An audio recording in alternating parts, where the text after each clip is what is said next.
Hey guys, tonight we walk into the deep warm dust of ancient Mesopotamia, where broken bricks glow faintly under a late sun, where old temple mounds rise from the plain like sleeping giants, and where names such as Anu-Enlil and the Anunnaki still drift through the air long after the cities themselves fell silent.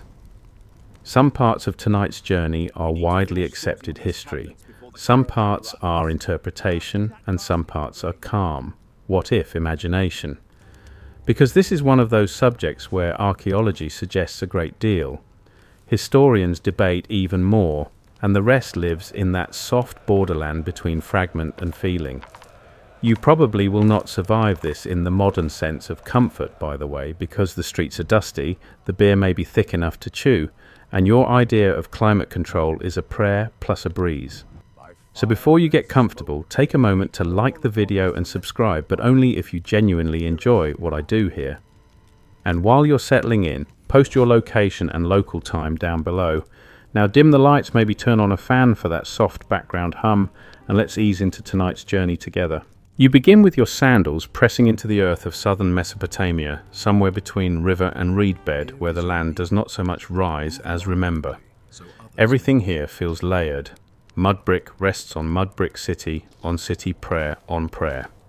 Most historians agree that this region, especially ancient Sumer in the far south, gave rise to some of the earliest urban societies on Earth.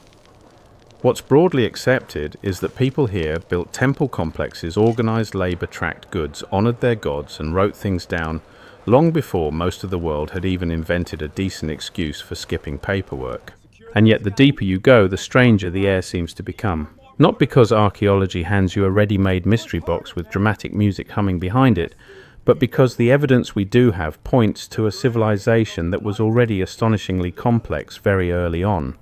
Cities like Uruk, Eridu, Lagash, and Nippur were not random clusters of huts. They were organized worlds. They had sacred precincts, workshops, storehouses, canals, officials, and rituals so regular that even the gods probably felt booked solid. Somewhere in this very real historical landscape, later readers found the names of divine beings called the Anunnaki, and from there the imagination began doing what it does best. It started climbing. A careful reading might suggest that what many people now call Anunnaki mysteries did not begin as mysteries at all. They began as religion, poetry, politics, and memory. That is a more cautious explanation, and we will keep returning to it. Some parts are documented, some are interpretation, and some are gentle imagination. If the evidence is thin, we'll say so. We'll keep the solid ground separate from the mist. Still, even solid ground can feel eerie at night. You walk toward a low mound where a city once stood. The wind moves lightly over cracked earth. Bits of pottery lie half exposed. Somewhere beneath your feet are walls, courtyards, ovens, drains, door sockets, seal impressions, names scratched into clay, and the daily remains of people who woke up, worked, argued, paid grain, made offerings, and worried about tomorrow exactly as humans always do. The mystery isn't in what we know, but in what we can't confirm. And that is where tonight really begins. Because if you ask what the Anunnaki left behind, the first honest answer is not a glowing machine, not a secret chamber, not a silver spaceship parked behind a ziggurat like somebody forgot to move it after the festival. No. The first thing they left behind, if we speak carefully, may be a trail of association. Their names appear in texts. Their presence lingers in myths. Later generations, both ancient and modern, read those traces and tried to make sense of them. One interpretation is that real physical remains from Mesopotamian civilization became the stage set onto which divine stories were projected and then reprojected again centuries later by modern fascination. That is less flashy than internet rumors, but frankly much more interesting. Archaeology suggests that some of the earliest monumental architecture in southern Mesopotamia emerged from temple-centered communities. That matters because temples were not just houses of worship. They were economic engines, social organizers, and symbols of cosmic order planted into soft river mud. If a city had a heart, it was often beating inside a sacred precinct. The evidence we do have points to religion being woven into administration so tightly that separating heaven from taxes would have been basically impossible. A nightmare, really. Divine accounting. Your grain is late, and somehow that is also a theological issue. So when later myths speak of great gods and their assemblies, including the Anunnaki, they do not float in empty space. They belong to a world already crowded with altars, offerings, and sacred buildings. What if the story is pointing at something else? What if part of what feels mysterious now is simply how total religion once was, how fully it framed political life, labour, and landscape? That's a possibility, not a certainty. Let me rephrase that more carefully. The physical remains of Mesopotamia do not prove any later theory about hidden beings. They might support the idea that divine narratives grew naturally around places that already felt central, powerful, and old. And old matters here, old enough that even ancient Mesopotamians looked backward with awe. Historians still argue whether early Mesopotamian people understood their own distant past as a clean line of development or as a fading age of origins already half wrapped in sacred memory. There's no full consensus because the texts and the ruins do not always speak in one voice. Some city traditions claimed extraordinary antiquity. Kings linked themselves to divine favour. Temples were rebuilt again and again on ancient foundations. Over time, that layering could make the past feel not just old, but deeper than ordinary history.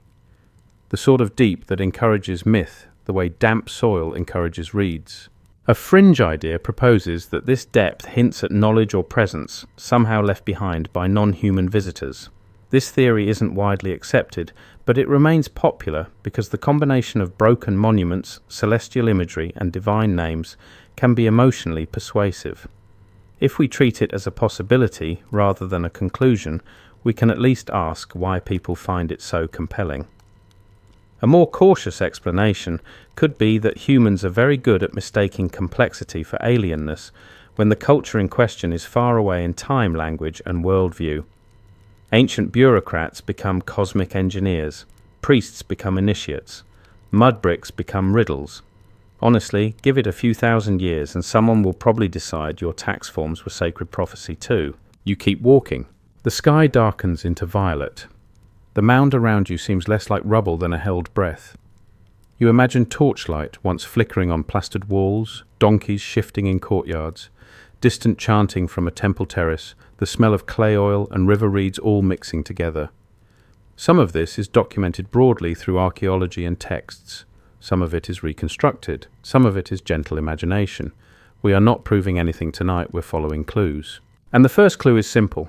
Before you can ask what the Anunnaki left behind, that we still have not fully understood, you have to stand among the things Mesopotamian civilization undeniably left behind. Cities, temples, administrative systems, myths, names, layers of memory pressed into earth. The Anunnaki as divine figures in Mesopotamian tradition survive in texts and interpretations, but the landscape around them is real enough to touch. The dust on your feet is real. The bricks were real. The people were painfully, gloriously real. That may be the most grounding thought of all. Because once the moon rises over these ruins and the wind begins to move through broken foundations, like someone whispering just beyond hearing it, it becomes very easy to forget that mystery often starts with ordinary things surviving longer than expected. A wall, a tablet, a seal, a name, and one long human habit of looking at what remains and asking whether the silence means absence or something still waiting to be understood.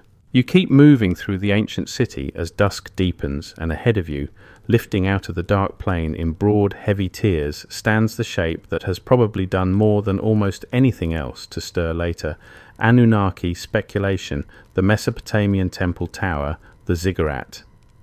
Even now, even in ruin, it looks like an argument made of mud brick. Most historians agree that ziggurats were sacred structures connected to temple complexes, built as elevated platforms for divine worship, rather than as tombs, palaces, or astronomical launch pads for people with very ambitious hobbies.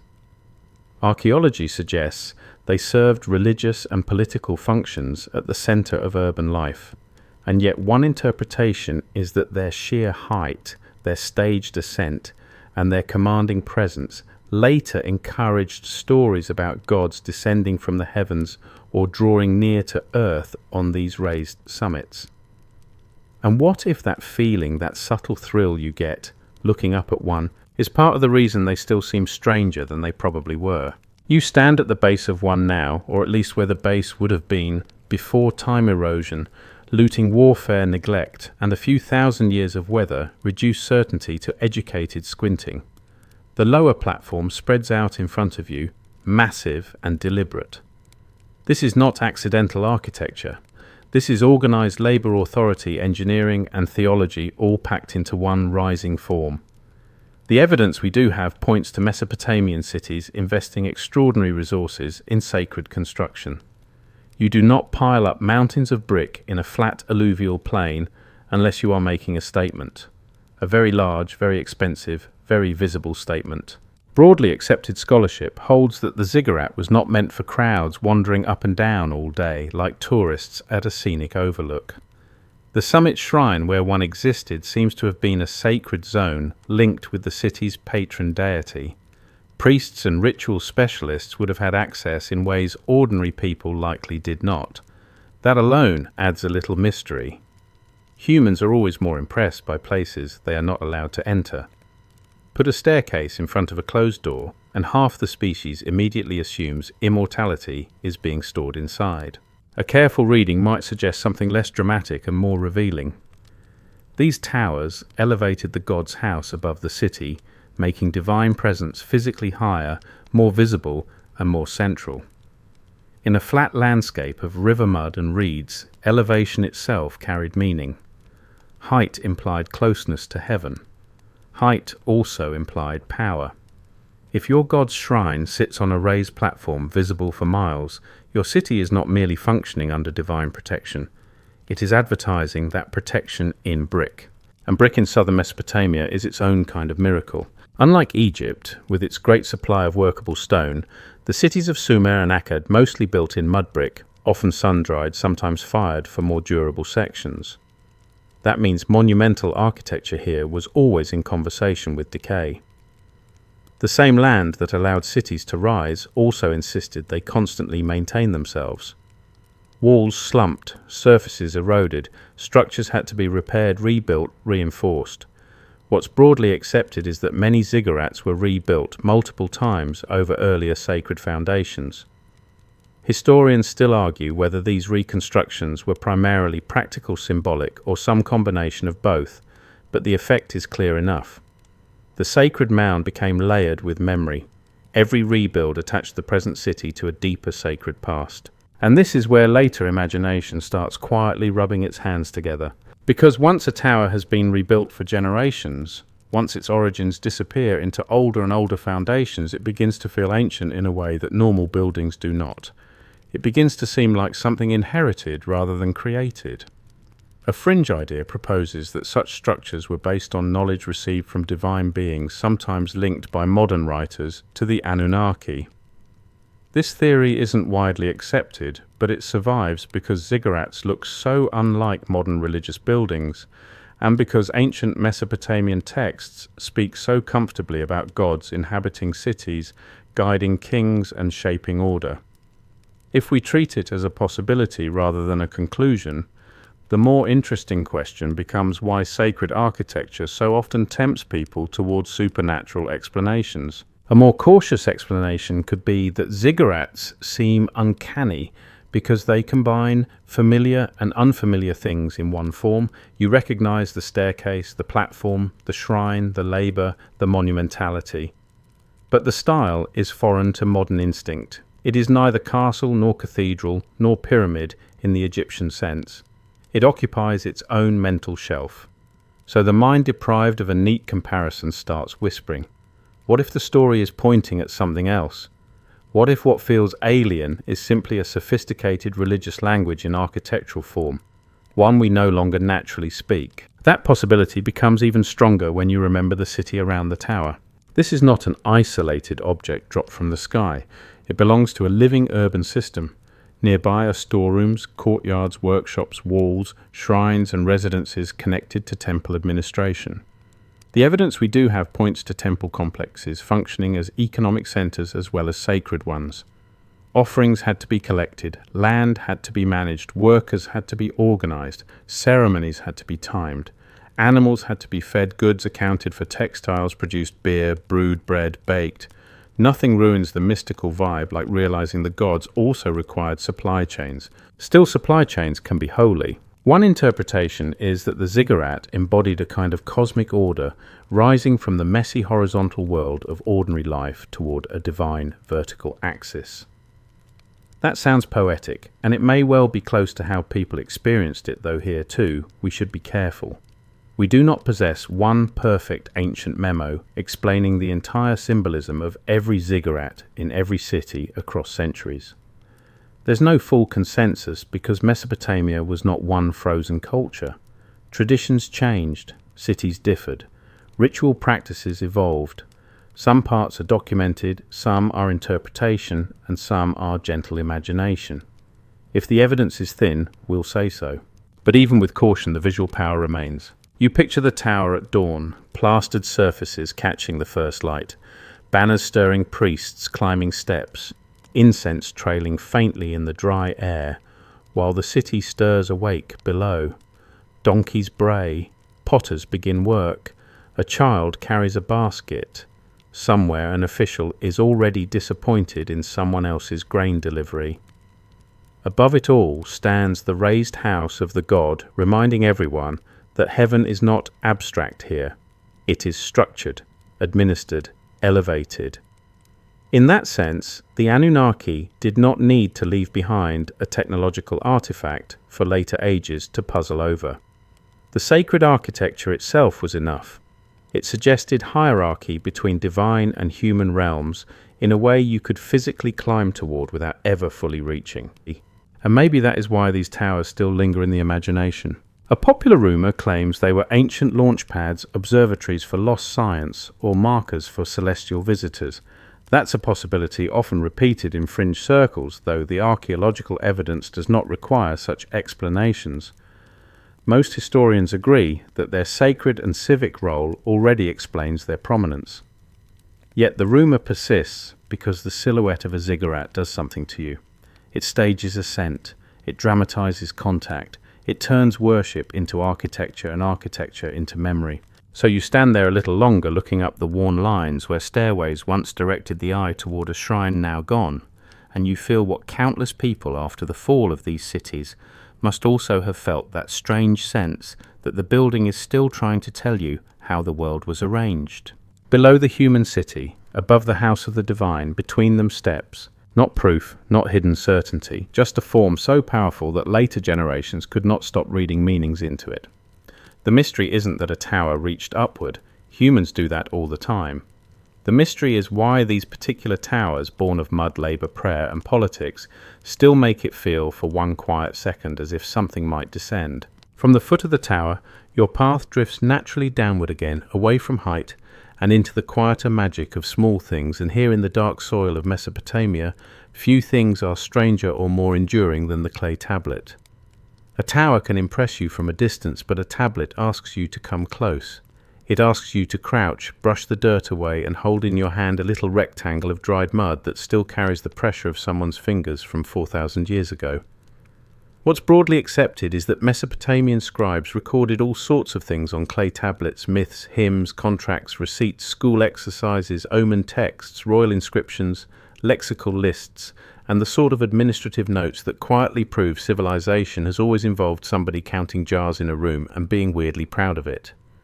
One interpretation is that because the Anunnaki appear in some of these literary and religious texts, later readers began to treat the tablets themselves as containers of hidden knowledge, and what if the deeper mystery is not a lost secret message at all, but the unsettling fact that so much ancient thought can still survive in baked earth? You kneel beside a low trench and imagine a tablet fresh from a scribe's hand, still damp, still soft enough to take the next line of wedge-shaped signs.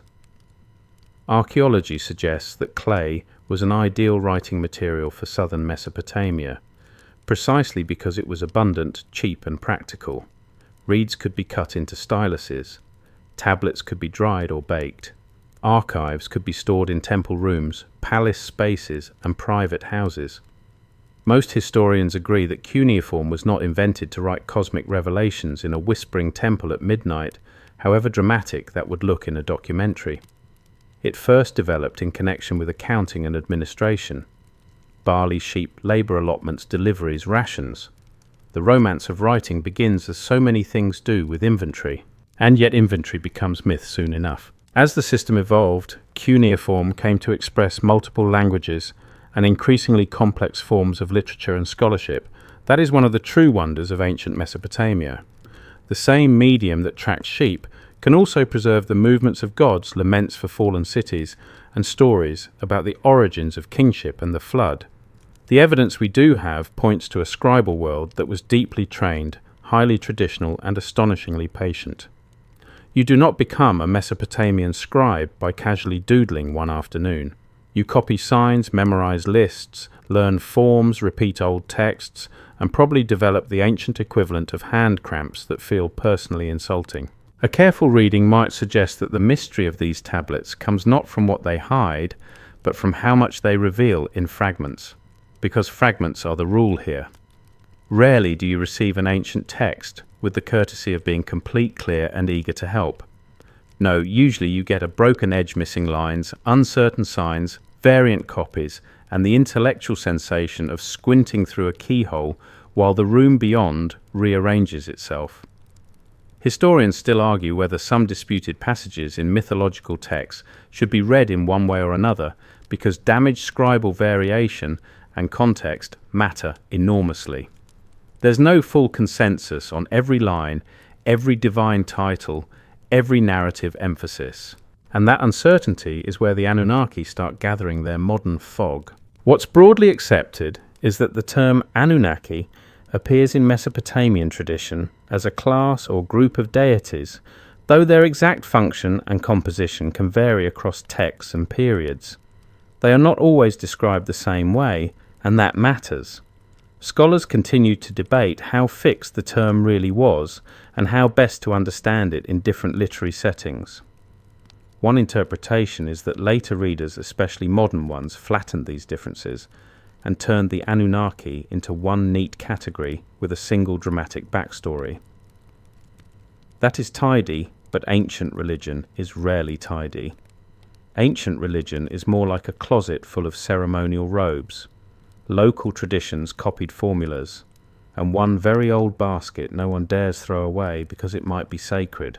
The tablets themselves encourage both caution and wonder. On one hand, they are documents. On the other, they are voices from a world whose assumptions were not yours. A hymn can sound like theology, politics, and poetry all at once. A myth may preserve sacred narrative, symbolic thinking, and local identity in the same breath. If you read too literally, you risk turning metaphor into machinery. If you read too loosely, you risk dissolving the texture of belief altogether. Let me rephrase that more carefully. The tablets do not hand you one plain meaning like a modern instruction manual. They ask you to live with layered language, where a god can be cosmic, civic, and intimate all at once.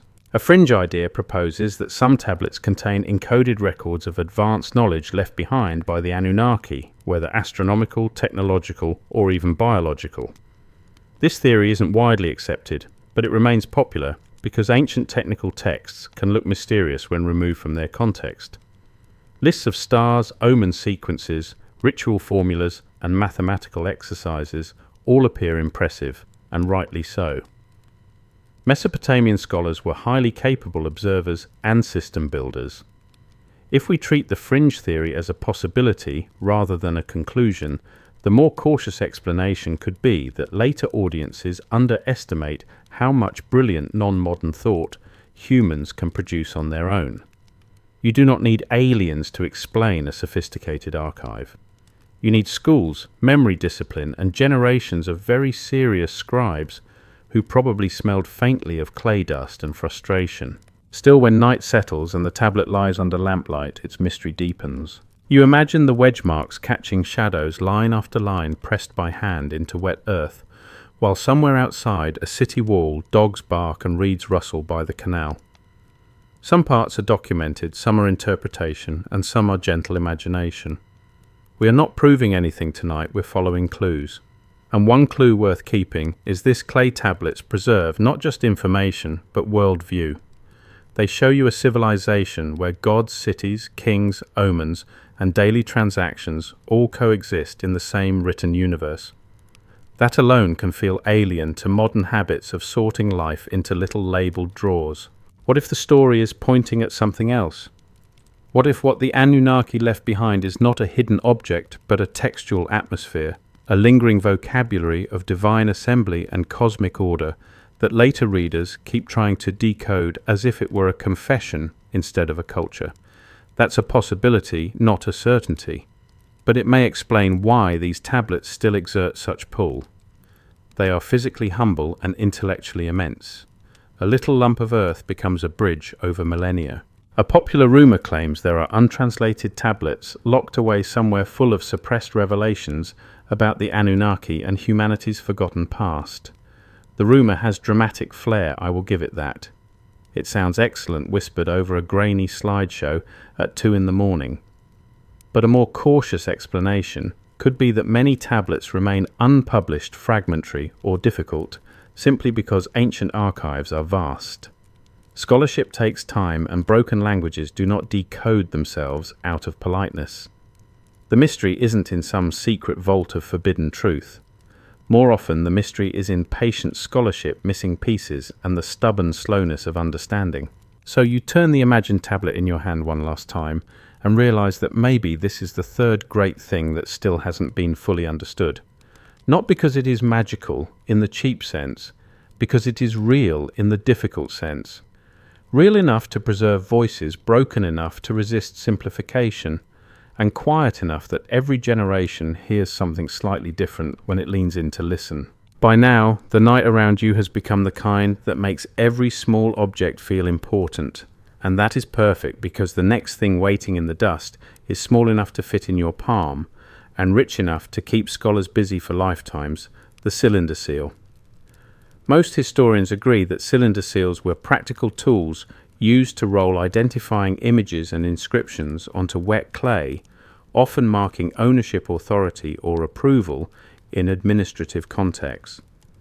Archaeology suggests they were part of everyday systems of exchange and record keeping, and yet one interpretation is that their dense divine imagery, their processions of gods, worshippers, animals and symbols helped nourish later ideas that the Anunnaki left behind a visual code we still do not fully understand.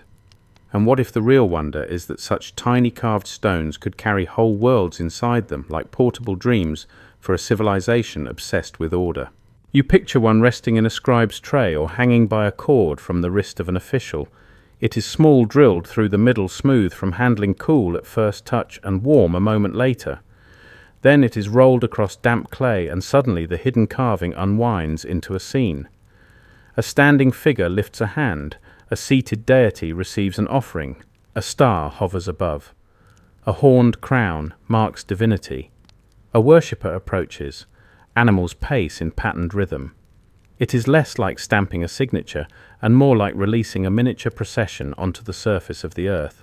What's broadly accepted is that cylinder seals were both practical and symbolic. They authenticated transactions, secured containers, identified officials, and reinforced social roles. At the same time, the images they carried mattered. These were not random decorations added because someone got bored of geometric patterns. The evidence we do have points to seals reflecting a carefully chosen visual language, one linked with religion, status, ritual, and power. If a city ran partly on clay, then these little rolling images were among its most elegant engines, and naturally they became magnets for later mystery. A careful reading might suggest that the reason cylinder seals attract Anunnaki speculation is simple. They are ancient, detailed, symbolic, and just unfamiliar enough to modern eyes to feel like messages from another register of thought. You recognize human figures, stars, animals, thrones, trees, and gestures, but their combinations do not always translate neatly. One scene may look ceremonial, another looks mythic, another seems purely administrative, until an inscription changes the mood. Historians still argue whether some images should be read as literal ritual scenes, mythological references, or generalized symbols of order and legitimacy. There's no full consensus, especially when inscriptions are damaged, provenance is uncertain, or iconographic traditions shift over time. And that uncertainty is exactly where the imaginative mind likes to camp overnight with a blanket and snacks. A fringe idea proposes that certain cylinder seals preserve literal depictions of advanced beings, celestial machines, or encoded cosmological knowledge left behind by the Anunnaki. This theory isn't widely accepted, but it remains popular because some seal images appear crowded with unusual combinations, divine figures, radiant symbols, star-like forms, sacred trees, winged beings, and scenes of presentation that can look to the untrained eye almost technologically staged. If we treat that theory as a possibility rather than a conclusion, a more cautious explanation could be that Mesopotamian religious art used symbolic compression. In a very small space, artists packed rank holiness, myth ritual posture, and cosmic order into one continuous visual field. You are not looking at a comic strip from outer space. More likely you are looking at a carefully formalized sacred vocabulary. Still, the seals do have a strange power. Unlike a temple which dominates you by scale, or a tablet which challenges you by language, a seal wins through intimacy. It belongs to the human hand. It moves, it rolls, it reveals itself through action. That matters because it turns imagery into performance. The carved surface alone is hidden and difficult to read until the seal is impressed. Then the design appears in one fluid movement, like the object has been waiting to speak only when touched correctly. If you were inventing an artifact to inspire later legends, you could do much worse. Archaeology suggests that seals changed over time in style, iconography, and usage, reflecting the political and cultural worlds that produced them. Some bear inscriptions naming owners. Some show banquet scenes, worship scenes, heroic combats, or divine encounters. Others are more abstract or administrative. What's broadly accepted is that they were widespread and deeply integrated into Mesopotamian life.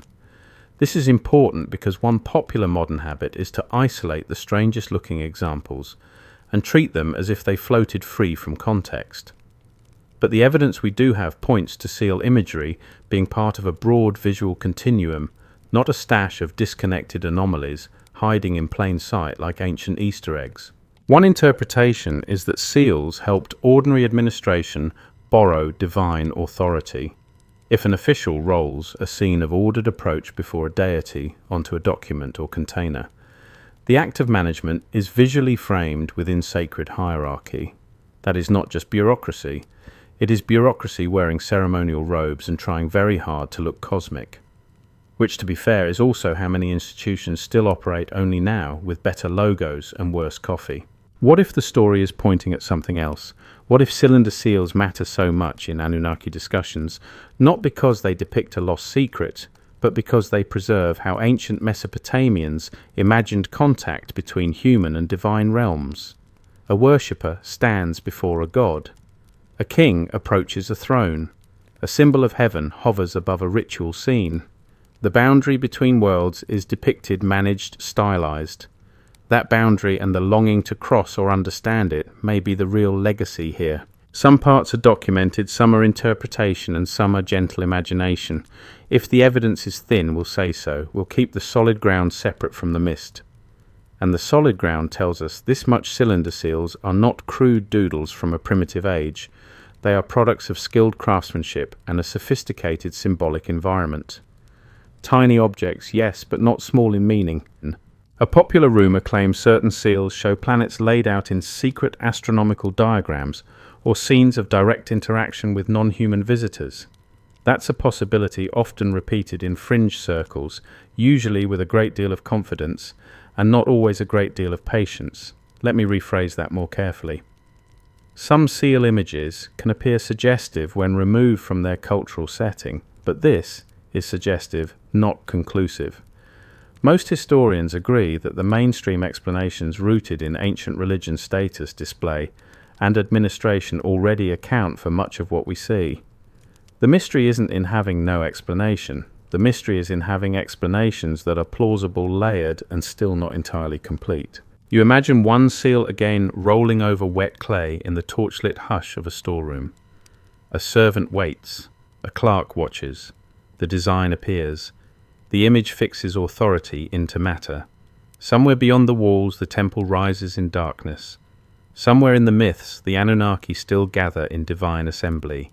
And here in this small carved cylinder those vast ideas shrink down to a thing you can wear on a cord. That may be why they remain so haunting. They are not just artifacts, they are little machines for turning belief into image and image into social fact. You press roll lift and suddenly an entire worldview is there in front of you, still legible enough to fascinate, still distant enough to resist mastery. A whole civilization in miniature, a mystery you can hold. And a reminder that what survives is not always the largest thing, but sometimes the thing that passed most quietly from hand to hand. From the tiny rolled worlds of the seals, your attention lifts again toward a larger human habit, one that may be even more important for understanding why the Anunnaki still hover over Mesopotamian ruins like a half-remembered choir kingship. Not just rule in the ordinary sense, but kingship lowered from the gods spoken of in inscriptions, embedded in ritual and staged so publicly that authority itself began to look sacred. Most historians agree that early Mesopotamian rulers tied their legitimacy to divine favor in explicit and repeated ways. Archaeology suggests that kings built temples, sponsored cults, restored sacred spaces, and presented themselves as chosen or upheld by the gods.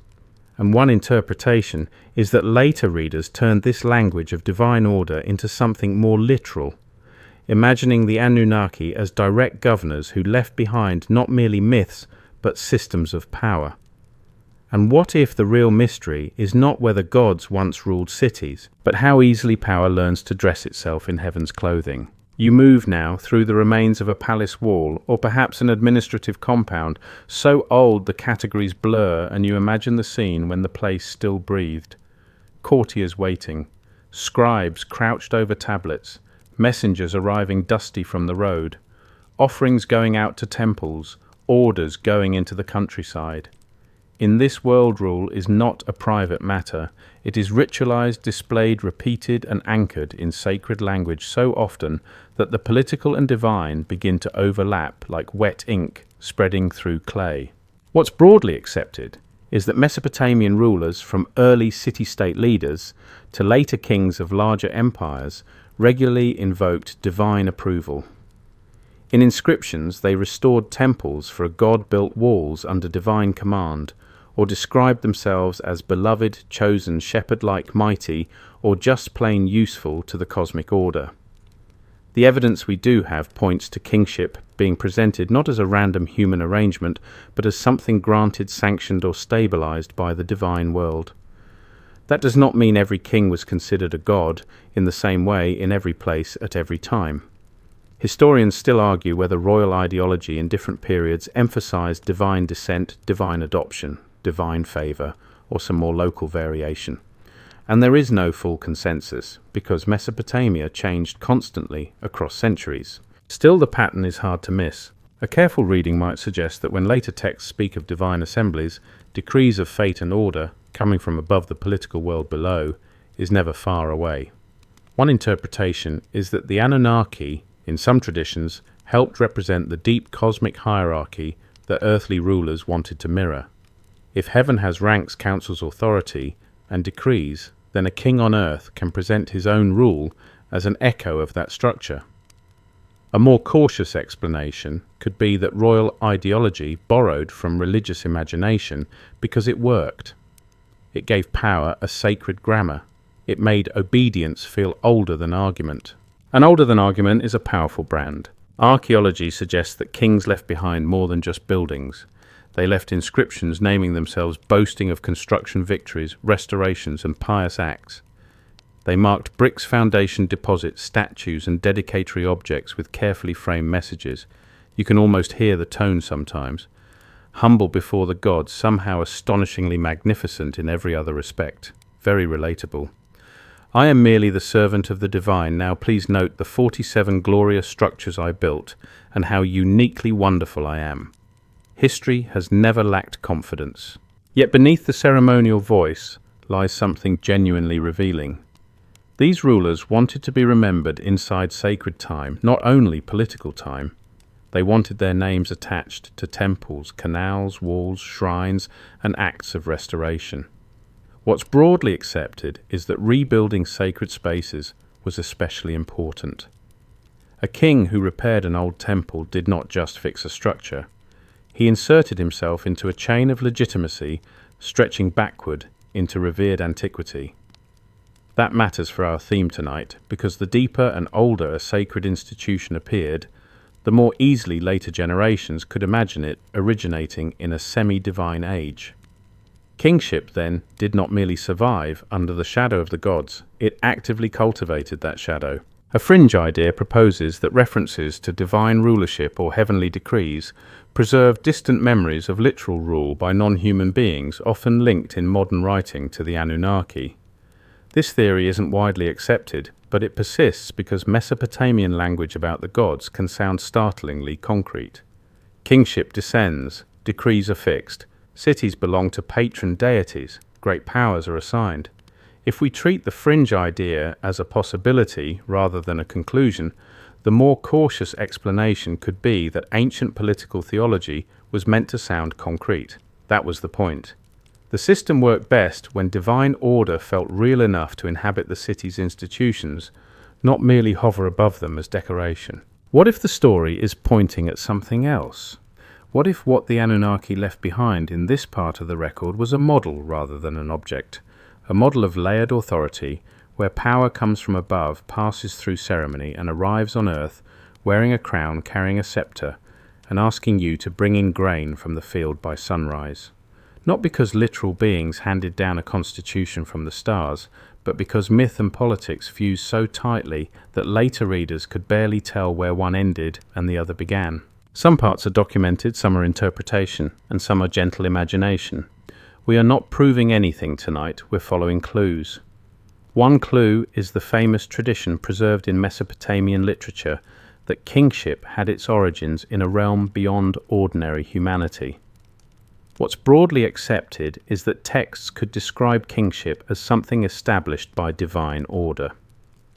One interpretation is that this language encoded memory of a sacred template rather than a historical event.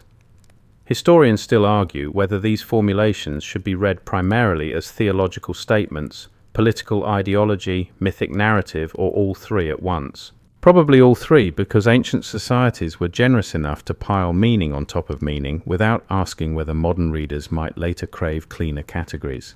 And there is another layer still.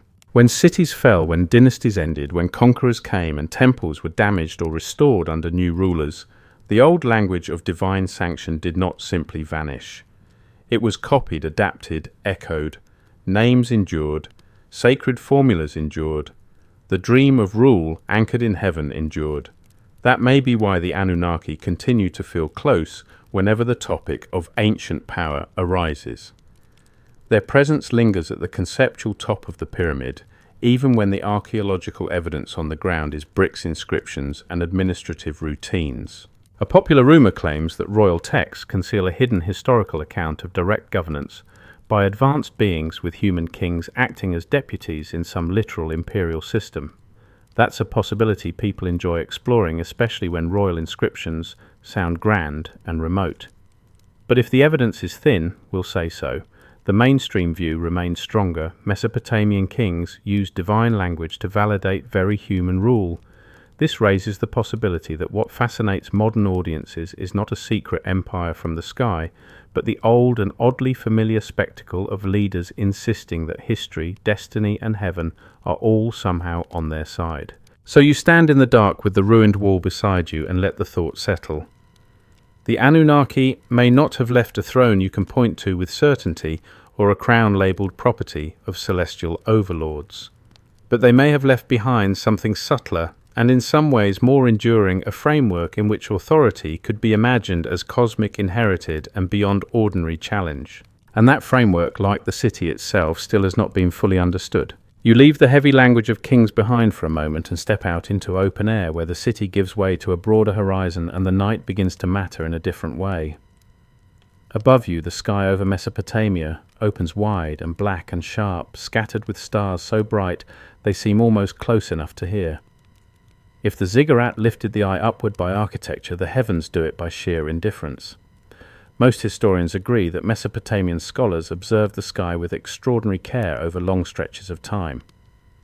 Archaeology suggests that celestial patterns, planetary appearances, eclipses, and lunar movements were tracked in systematic ways, and one interpretation is that later readers treated this sky knowledge as one of the great things the Anunnaki left behind, a kind of divine inheritance written in omens and stars. And what if the oldest mystery here is simply that human beings kept looking up long enough for the night itself to become an archive? You stand near a rooftop or temple court in your imagination. Somewhere a watcher once stood with trained eyes and a memory full of patterns.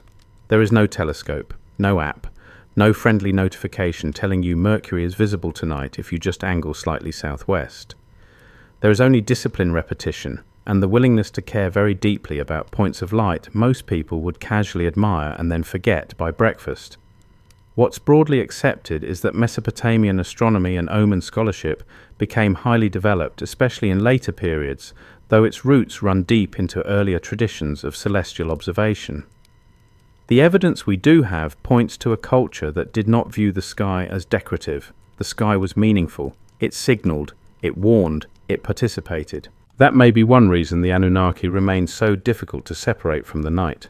A careful reading might suggest that when Mesopotamian texts connect divine order with celestial order, they are not necessarily describing gods as astronauts, engineers, or cosmic commuters with a very long-distance travel plan. A more cautious explanation could be that the heavens served as a patterned language through which the divine world was understood to communicate. That is less flashy than modern fringe versions, but in some ways much stranger. Imagine living in a world where the moon's appearance, the movement of Venus, or an eclipse could matter not just scientifically or aesthetically, but politically, ritually, existentially. The sky is not scenery, it is correspondence. Historians still argue whether early Mesopotamian celestial traditions should be understood primarily through religion, observation, court scholarship, or a changing blend of all three, because the line between science and sacred interpretation did not exist in the way modern people expect. There's no full consensus on how to map those categories backward without distorting the evidence. Some parts are documented, some are interpretation, and some are gentle imagination. If the evidence is thin, we'll say so. Still, even the solid ground here is impressive. What's broadly accepted is that Mesopotamian scholars tracked lunar cycles, noted planetary behavior, and developed omen traditions that link celestial events with earthly outcomes. Over time, this habit of observing the sky became methodical enough to produce lists records and predictive schemes. Archaeology suggests that this was not amateur stargazing carried out by someone lying on a roof saying, "Wow, that one looks important." It was structured intellectual labor. Court scholars, temple personnel, and learned scribes formed traditions of interpretation around the heavens that could influence rulers and public decisions. You look up, take notes, compare patterns, and then maybe advise the king whether the current arrangement means favorable winds, political trouble, or the divine equivalent of a raised eyebrow. A fringe idea proposes that this celestial knowledge was not developed gradually by human observers, but given outright by the Anunnaki, as if the sky itself came with instructions from above. This theory isn't widely accepted, but it remains popular because Mesopotamian astronomical competence can look astonishing when detached from its historical context. Add divine names, old myths, and the irresistible romance of the night sky, and suddenly every star list becomes a secret manual. If we treat the fringe theory as a possibility rather than a conclusion, the more cautious explanation could be that ancient scholars were very, very good at sustained observation. Humans with time need continuity, and institutional support can become extraordinarily precise. Not always emotionally stable perhaps, but precise. One interpretation is that the Anunnaki became linked in later imagination with star knowledge because the divine assembly itself was often imagined in cosmic terms. Gods were associated with heavenly bodies, celestial order, and the larger structure of the universe. A careful reading might suggest that later readers, especially modern ones, blurred symbolic association into literal identity. If a god is linked with the sky, perhaps the god came from the sky. If heaven matters, perhaps heaven was a place of arrival rather than a divine realm in a religious sense. That leap is understandable. It is also debated. What if the story is pointing at something else? What if one of the greatest things the Anunnaki left behind was not an object at all, but a habit of reading the cosmos as meaningful? Not because divine beings handed over a star map at a moonlit briefing, but because Mesopotamian culture developed a way of relating heaven and earth so tightly that later generations could still feel the tension humming between them. Above the stars move in their courses, below kings rule cities, trade priests, recite families sleep, and scribes press signs into clay. Between the two, interpretation lives. That may be the true inheritance. And it is haunting because it still feels close. Even now, in a world of satellites, electric glare, and weather apps that somehow remain wrong with impressive confidence, you can feel the old pull. You look up and want the sky to mean something. Maybe not everything, but something. A rhythm, a warning, a reassurance, a pattern behind the noise. Mesopotamian observers built that desire into systems of thought, and the evidence we do have points to those systems being serious, disciplined, and influential. A popular rumor claims certain celestial traditions preserve memory of actual contact with advanced beings who taught astronomy to humanity and were later remembered as the Anunnaki. That's a possibility many people find emotionally satisfying because it turns wonder into inheritance and mystery into genealogy. But if the evidence is thin, we'll say so. Most historians agree that the mainstream explanation remains stronger. Mesopotamian sky knowledge emerged through cumulative observation, scribal tradition, and religious interpretation inside real institutions over long periods of time. This is suggestive, not conclusive in the sense that divine language surrounded the sky, but it does not require literal visitors. And maybe that is enough. You stay there under the stars a little longer, listening to the faint night sounds of the city behind you. Somewhere a dog barks, somewhere a reed bed shivers in the breeze, somewhere a scholar very tired and very committed scratches another note into clay because Jupiter has decided to be important again. The Anunnaki hover here not as solved figures, not as proven makers of hidden science, but as part of a worldview in which the heavens were alive with structure and significance. The mystery isn't that ancient people watched the stars. Humans always do that. The mystery is how patiently, how faithfully, and how imaginatively they turned that watching into one of the oldest conversations between earth and sky. The sky slowly loosens its grip on your attention, and your thoughts drift downward again, back to earth, back to water, back to one of the oldest and most stubborn stories to survive from ancient Mesopotamia, the flood. If there is any thread from this world that refused to sink quietly into the mud, it is this one. Most historians agree that Mesopotamian flood traditions are among the earliest substantial flood narratives preserved in writing, and archaeology suggests that life in the river plains was shaped by both the generosity and danger of water. One interpretation is that later readers connected the Anunnaki to these stories as judges, decision-makers, or witnesses to a catastrophe that felt larger than ordinary memory. And what if the real mystery is not whether one single flood happened exactly as told, but how fear, survival, and sacred storytelling fused into a pattern people kept carrying forward? You can feel why the story took hold. The land of southern Mesopotamia depends on rivers, canals, levees, and seasonal rhythms that are generous right up until they are not. Water feeds the fields, fills the ditches, carries trade, sustains reeds, cools the edges of settlement, and then, with very little warning by modern standards, can turn restless, destructive, and rude. You spend your whole life coaxing order out of mud and current, and then one bad flood reminds you that nature is not your employee. What's broadly accepted is that communities in Mesopotamia lived with recurring flood risk, especially in low-lying alluvial environments, where rivers shifted course, overflowed, and disrupted settlement.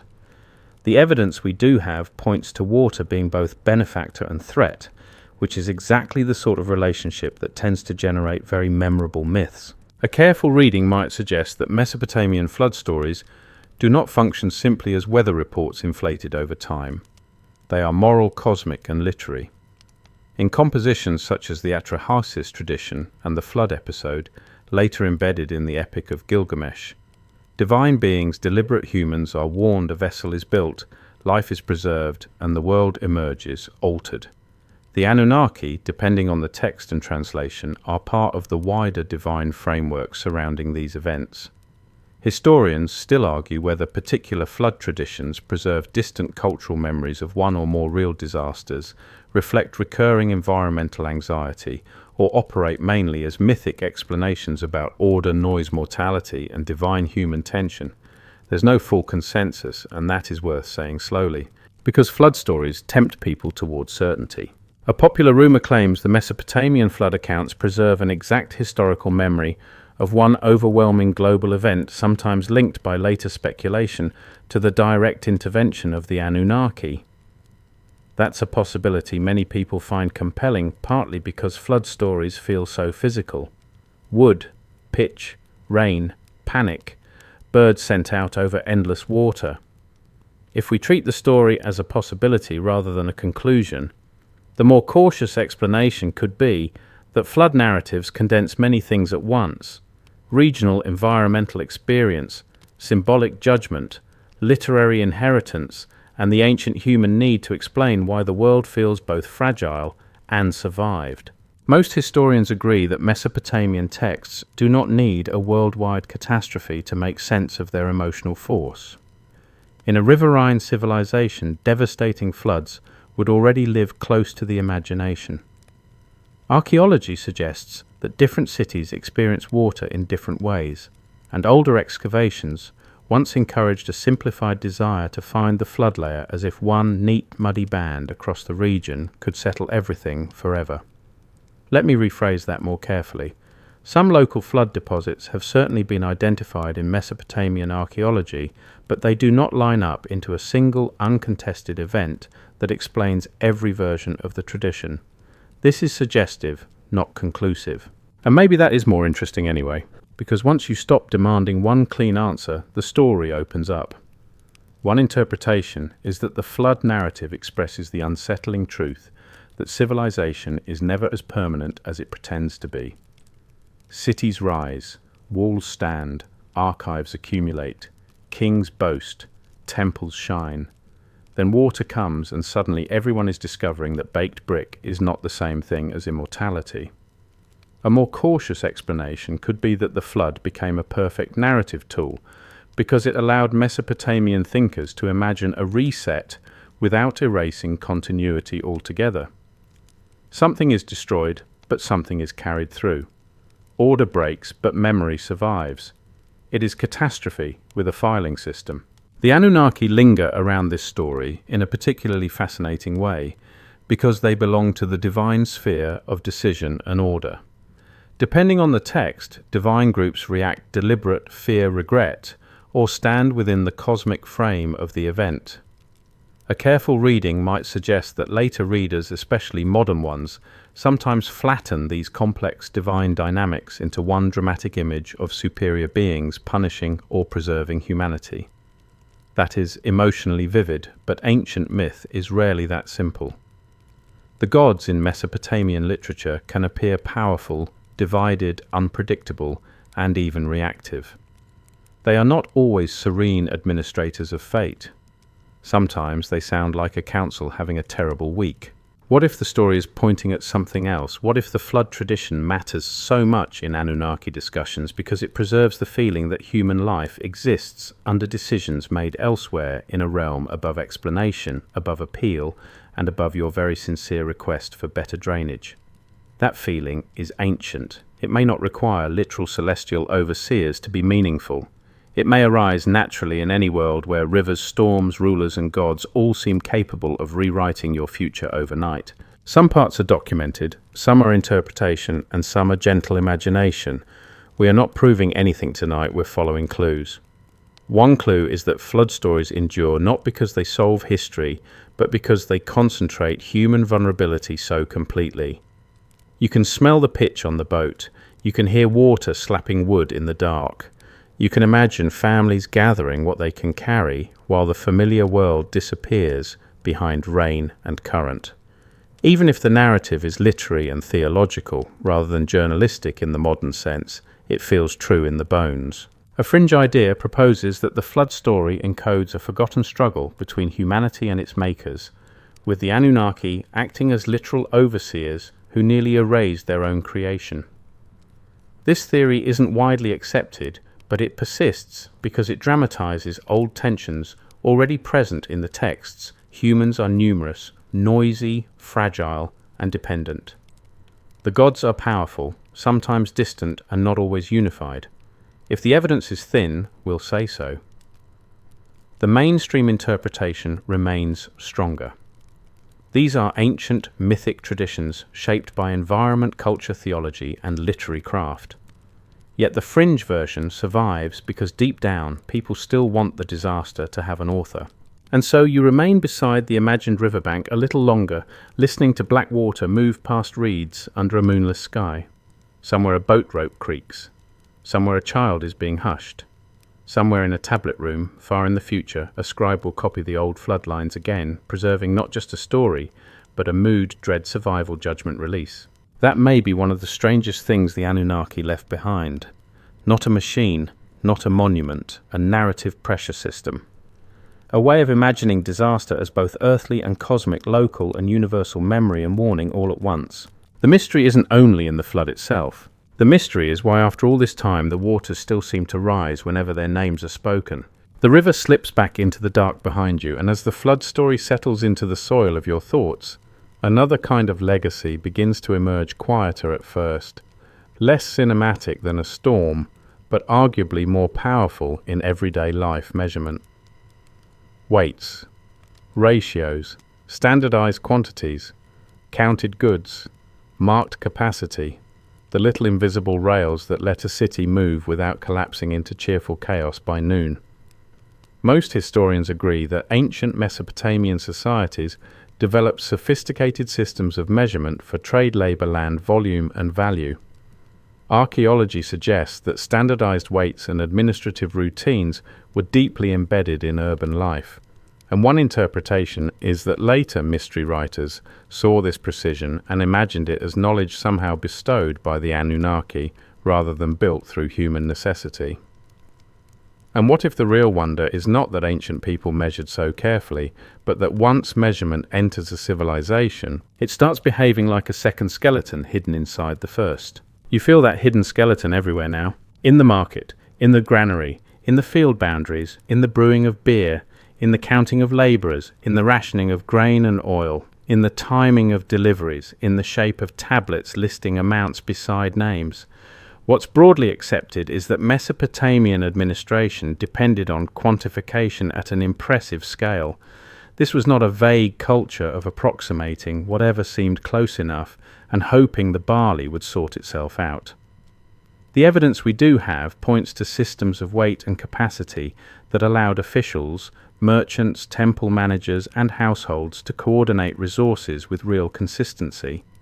Civilization, once it gets serious, becomes weirdly attached to units, and not without reason. A careful reading might suggest that measurement in Mesopotamia was not merely practical. It also helped express order. If a temple receives offerings, if a workforce receives rations, if land must be recorded, if taxes must be assessed, if goods pass between institutions, then the world needs forms, marks, and shared standards. One interpretation is that the regularity itself could feel almost sacred, especially in a culture where cosmic and social order often mirrored each other. A more cautious explanation could be that complex societies simply require measurement the way kitchens require bowls.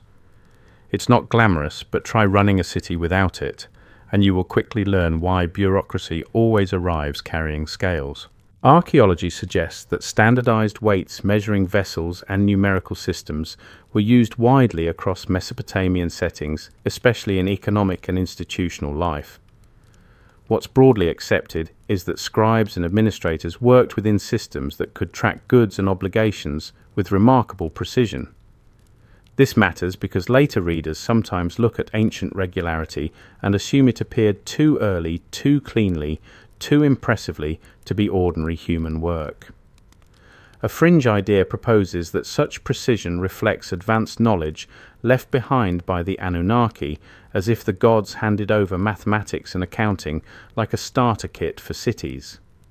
This theory isn't widely accepted, but it remains popular because order once visible can feel uncanny.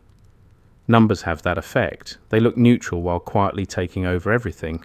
Historians still argue whether the relationship between practical measurement and larger cosmological thinking in Mesopotamia was tight or mostly incidental in particular contexts. There's no full consensus because some texts are deeply technical, some are ritual, some are administrative, and some move between categories in ways modern readers find annoyingly elegant. Still, the solid ground is firm enough. Most historians agree that standardization emerged from long experience institutional continuity and the demands of settled urban life. People needed fairness, predictability, and control, or at least the appearance of those things, which is often functionally the same in official settings. And official settings, as it happens, are where this mystery becomes oddly emotional. Because once you start measuring everything, you begin deciding what counts, not just literally, but socially. Who receives how much grain? Which worker owes what labor? How much land belongs to a temple? What volume fills a jar? What weight equals a payment? The system does not simply observe the world, it organizes it. What if the story is pointing at something else? What if one of the most enduring things linked to the Anunnaki in later imagination is not hidden technology, but the ancient feeling that order itself came from above, that somebody somewhere first set the measures, and the rest of humanity has been living inside them ever since? That's a possibility, not a certainty. Let me rephrase that more carefully. The mainstream evidence does not require divine beings to explain weights and measures. Human trade, agriculture, administration, and state formation explain a great deal already, but because Mesopotamian culture often imagined authority, law, and order in sacred frameworks, later generations could easily imagine measurement itself as a divine inheritance. If kingship descends, if temples structure life, if the stars are read for meaning, then why not the standards by which grain, silver, beer, and labor are counted? Honestly, the gods may not have invented paperwork, but if they did, it would explain quite a lot about human suffering. You picture a storehouse near dawn. Clay jars line the wall. A scribe sits cross-legged with tablet and stylus. A worker tips grain into a measured container. Another waits with oil. Someone in authority watches with the tense expression of a person who suspects shortages, excuses, or both. The numbers pressed into clay are not abstract. They are meals, wages, offerings, power. Some parts are documented, some are interpretation, and some are gentle imagination. We are not proving anything tonight, we're following clues. One clue is that precision itself can leave a deep cultural imprint. It survives not only in the objects, but in the habits of mind that objects require. A popular rumor claims Mesopotamian systems of number and measurement conceal remnants of lost scientific knowledge far beyond what ancient societies should have possessed, often attributed by speculative writers to the Anunnaki. If we treat it as a possibility rather than a conclusion, the more cautious explanation could be that early civilizations become sophisticated precisely because they are forced to solve recurring problems over generations. Water must be allocated, fields must be marked, goods must be exchanged, temples must be supplied, armies must be fed, priests must know whether the sheep count matches the offering count, and if it does not, someone is about to have a very bad afternoon. What's broadly accepted is that Mesopotamian systems of measure were neither ornamental nor accidental. They were foundational. They helped transform settlement into administration and administration into durable power. One interpretation is that this is why they still feel unfinished in our understanding, not because we cannot identify a weight or a capacity unit, but because we have not fully absorbed how profoundly these quiet standards shaped ancient reality. The mystery isn't in a hidden formula locked in a secret chamber. The mystery is in how a civilization becomes measurable without losing its myths, and perhaps because of them. So you move on through the sleeping city with a new respect for the invisible lines inside it. Distances, capacities, values, allocations, equivalences. The Anunnaki may or may not linger in the imagination above such things, but the system below them remains astonishing enough on its own. A world held together by mud-brick river water, divine stories and exact quantities. Which is to say, like every civilization after it, only with better stars and heavier sandals. The measured world follows you as you walk, even after the scales are set down and the jars are sealed, because once a city learns how to count, it soon learns how to organize entire lives. And nowhere in ancient Mesopotamia is that more visible than in the temple economy, that immense humming network of land labor offerings, storage ritual and redistribution that made the sacred precinct feel less like a single building and more like a breathing institution. Most historians agree that temples in Mesopotamian cities were not only religious centers but also major economic actors. Archaeology suggests that they controlled resources, managed personnel, stored goods, and coordinated production on a substantial scale. And one interpretation is that later readers, seeing divine ownership language woven through these systems, imagined the Anunnaki not just as gods of myth, but as literal overseers who left behind the blueprint for hierarchical control. And what if the stranger truth is that holiness and administration were so tightly bound here that even bread beer and woven cloth could feel like part of a cosmic arrangement? You can sense it long before you reach the sacred district. The city narrows into activity. Courtyards open behind walls, storerooms hold grain, workshops hum with routine. Animals are led in and out. Offerings are prepared. Scribes bend over tablets. Officials move between spaces with the practiced tension of people who are trying to keep both the gods and the inventory satisfied, which sounds exhausting because it absolutely is. What's broadly accepted is that temples in Mesopotamia held land, employed workers, received offerings, and participated in systems of redistribution. The evidence we do have points to these institutions being central to urban life in ways that went far beyond prayer alone. That matters because it changes the atmosphere of everything around you. A temple is not just a place where a priest burns incense and says something solemn while everyone nods. It is also a place where grain is received. Animals are accounted for, textiles are produced, labor is assigned, and meals for personnel may be organized. Depending on period and city, the details vary, and historians still argue whether temple institutions should be understood primarily as economic engines, sacred households, political actors, or some shifting combination of all three. There's no full consensus because Mesopotamia does not hand you one tidy model that works for every site across every century. Still, the broad picture is sturdy. Temples mattered economically because they mattered religiously, and they mattered religiously in ways that made economic control feel not merely practical but proper. One interpretation is that this is part of what later fed Anunnaki fascination. If gods are linked to temple institutions and temple institutions organize real labor and resources, then divine authority begins to look almost managerial. A careful reading might suggest that the language of sacred ownership and divine provision could sound quite literal to modern ears. Fields belong to a deity. Workers serve a temple. Goods move under sacred administration. A popular rumor claims this reflects a memory of humanity once laboring directly for the Anunnaki in some concrete supervisory sense. This theory isn't widely accepted, but it persists because the vocabulary of service offering and obligation can feel unnervingly direct when stripped from its cultural setting. A more cautious explanation could be that temple economies emerged because complex societies often concentrate resources around institutions people trust, fear, revere, or all three before lunch. The divine household model makes sense in this context.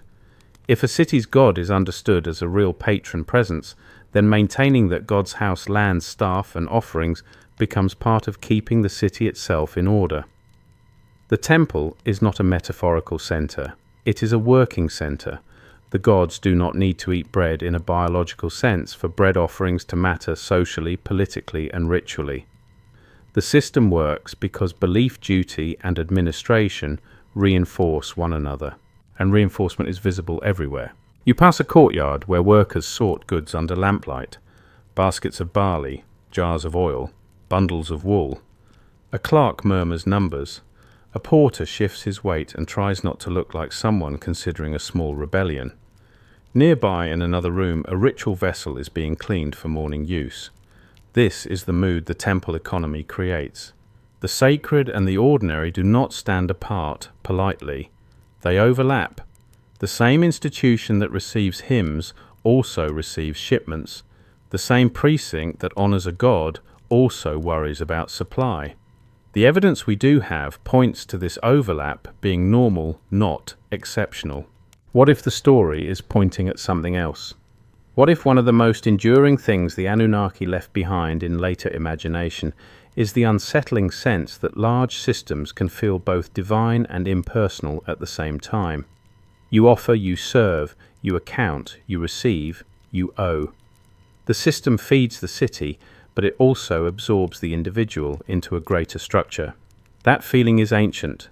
It may help explain why modern readers looking back at temple economies sometimes sense not just religion but machinery. Not metal machinery, institutional machinery, which in fairness can be far scarier. Some parts are documented, some are interpretation, and some are gentle imagination. If the evidence is thin, we'll say so.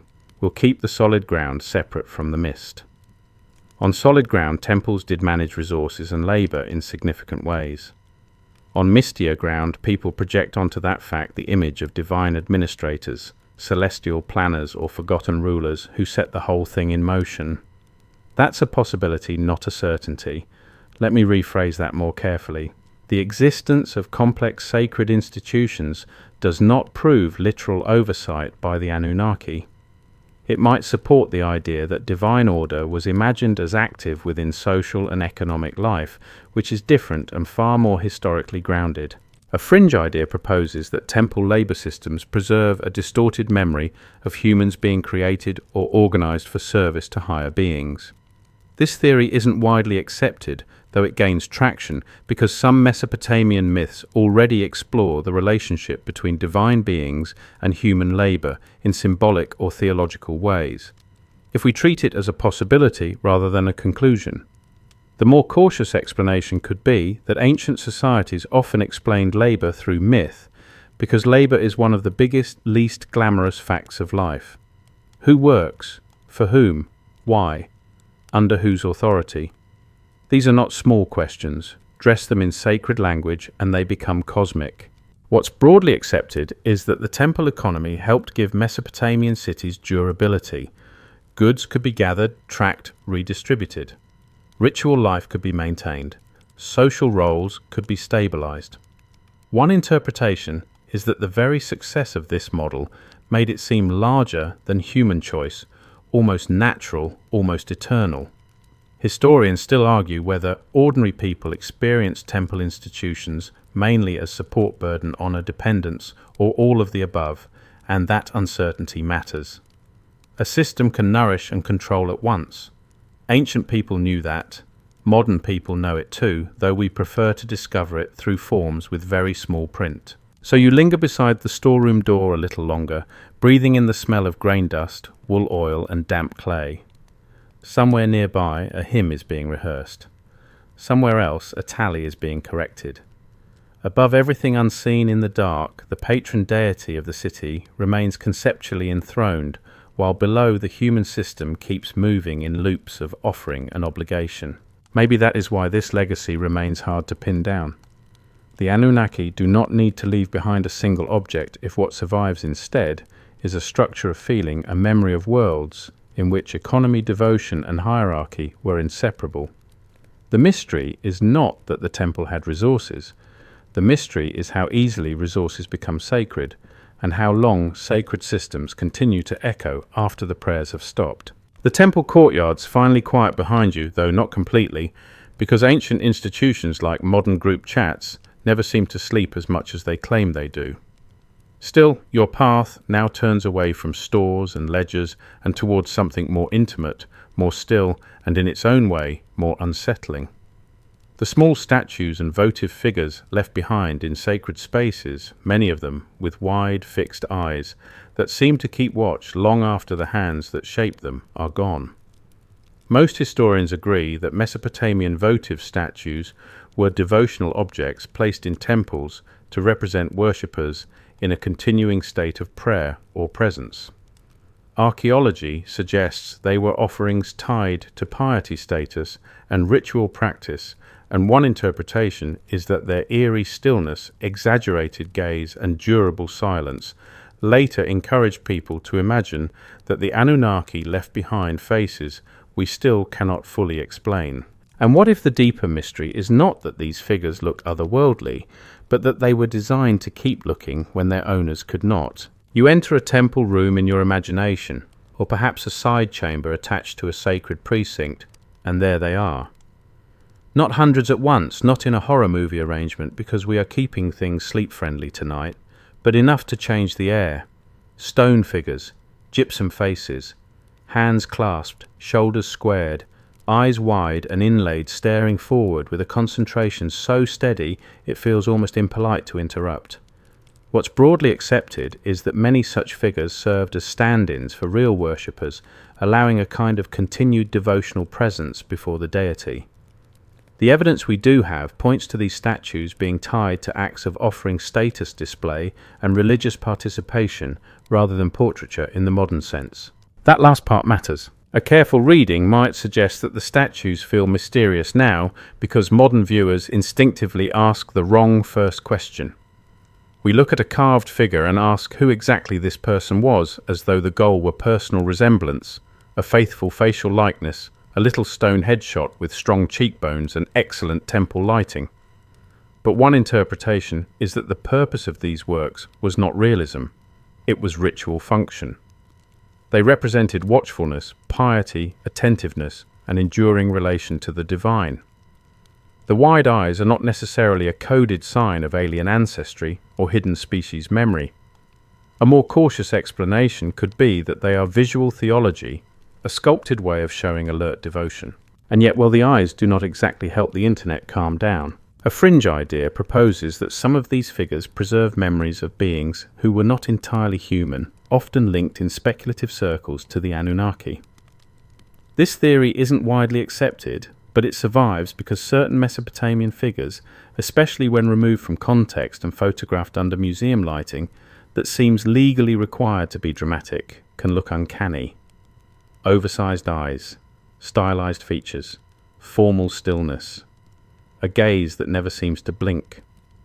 If we treat the fringe idea as a possibility rather than a conclusion, the more cautious explanation could be that ancient artists often magnified what mattered most symbolically. In these statues, watchfulness mattered, presence mattered, devotion mattered, so the eyes became vast. What if the story is pointing at something else? What if those eyes are not meant to tell you who these people were, but what they were doing, looking, waiting, remaining, enduring before the divine? That possibility becomes stronger when you remember where many of these figures were found: temple contexts, votive deposits, sacred spaces. Archaeology suggests that their placement mattered as much as their form.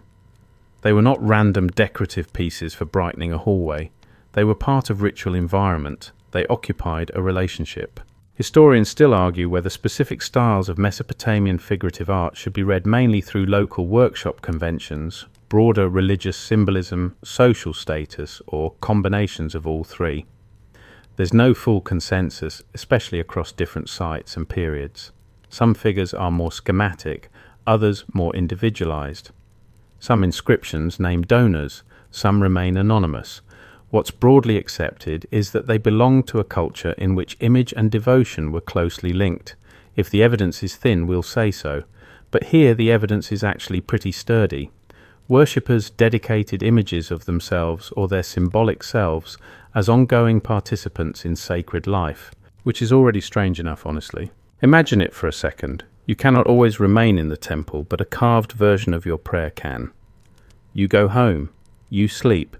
You argue with a cousin about grain or inheritance, or whether the roof repairs are ever happening, but your little stone self remains before the deity with hands clasped and eyes lifted forever. The devotional efficiency is impressive. Slightly unsettling, yes, but impressive. One interpretation is that this helps explain why later generations attached mystery to such objects. The statues preserve not motion, but intention, not biography, but relation. They are less about identity in our modern emotional sense and more about durable reverence. That kind of object can feel strangely alive because it was meant to keep standing in for a living presence. The mystery isn't in what we know, but in what we can't confirm. We know broadly what they did. We do not always know how it felt to encounter a room full of them by lamplight, or how a donor imagined their own represented presence over years and generations. Some parts are documented, some are interpretation, and some are gentle imagination. We are not proving anything tonight, we're following clues. One clue is that Mesopotamian religion often used material objects not merely as symbols in an abstract sense, but as active participants in sacred routines. That does not mean statues were alive in a crude magical way. Let me rephrase that more carefully. Their power lay in the relationship they maintained, donor to deity memory, to ritual human absence, to sacred continuity. A popular rumor claims that the great staring eyes of these figures indicate knowledge of beings with different physiology, perhaps remembered dimly in later divine narratives about the Anunnaki. That's a possibility some enjoy entertaining because it turns artistic stylization into biological evidence. But this is suggestive, not conclusive. Most historians agree that the mainstream explanation is stronger. The large eyes communicate piety, vigilance, and focused spiritual attention within a recognizable artistic tradition. They are meant to mean, not to document. Still, meaning can be eerie. You stand there in the imagined temple chamber while lamp flames tremble in the corners. The statues remain still. Their hands never lower. Their gaze never drifts. Somewhere beyond the room the city breathes in sleep, but here the atmosphere feels suspended as if time itself has been asked to wait politely. And perhaps that is what later readers, artists, and mystery seekers keep responding to. The Anunnaki may not have left behind literal portraits of themselves in stone, but they did leave through the world of Mesopotamian devotion a visual language of presence that can still make modern viewers feel watched. That is not proof of hidden beings, that is not a secret solved, that is a surviving mood. And moods can outlive empires, so you take one last look at the wide eyes in the half-light and understand why they remain among the hardest things to fully shake off. They are devotional objects, yes. They are artistic traditions, yes. They are archaeological finds, yes. But they are also reminders that ancient people built ways of remaining near the divine even after they themselves had gone home. A small stone body, a fixed prayer, a stare that crosses 4,000 years. No wonder people keep asking whether those eyes know more than they tell. When you finally leave the temple chamber, and its unblinking figures behind the city changes under your feet again, the paved certainty of sacred courtyards gives way to uneven ground, broken walls, abandoned thresholds, and the layered hush of places built over older places. This is where the earth itself starts telling stories badly, in fragments, in stacked floors, in buried streets, in walls that once stood open to the sun, and now sleep beneath later houses, later shrines, later rubble. Most historians agree that Mesopotamian settlements often accumulated in layers over very long spans of occupation, with newer structures rising above older remains. Archaeology suggests that many cities became tells or mound-like accumulations precisely because people kept rebuilding in the same places. And one interpretation is that this vertical depth helped later generations imagine that the Anunnaki belonged to some vanished age still buried beneath ordinary history. And what if the real mystery is not a lost world hidden below, but the fact that every city becomes a memory machine once enough lives have been pressed into the same patch of soil? You feel it immediately as you walk. Nothing here is really single. A wall is also the ghost of an earlier wall. A street may cover a drain from an older phase. A temple platform may conceal several earlier sacred foundations beneath it. A courtyard might once have been a workshop, and before that a room, and before that open ground. What's broadly accepted is that Mesopotamian urban sites often develop through repeated construction, repair, destruction, and rebuilding. Mud brick, for all its usefulness, does not create eternal architecture. It decays, slumps, erodes, and gets incorporated into the next version of the city. The evidence we do have points to a world where permanence was constantly attempted and constantly negotiated. That gives ancient ruins their strange depth. A careful reading might suggest that later Anunnaki fascination feeds on this exact sensation. You dig and the city keeps going. You clear one layer and find another.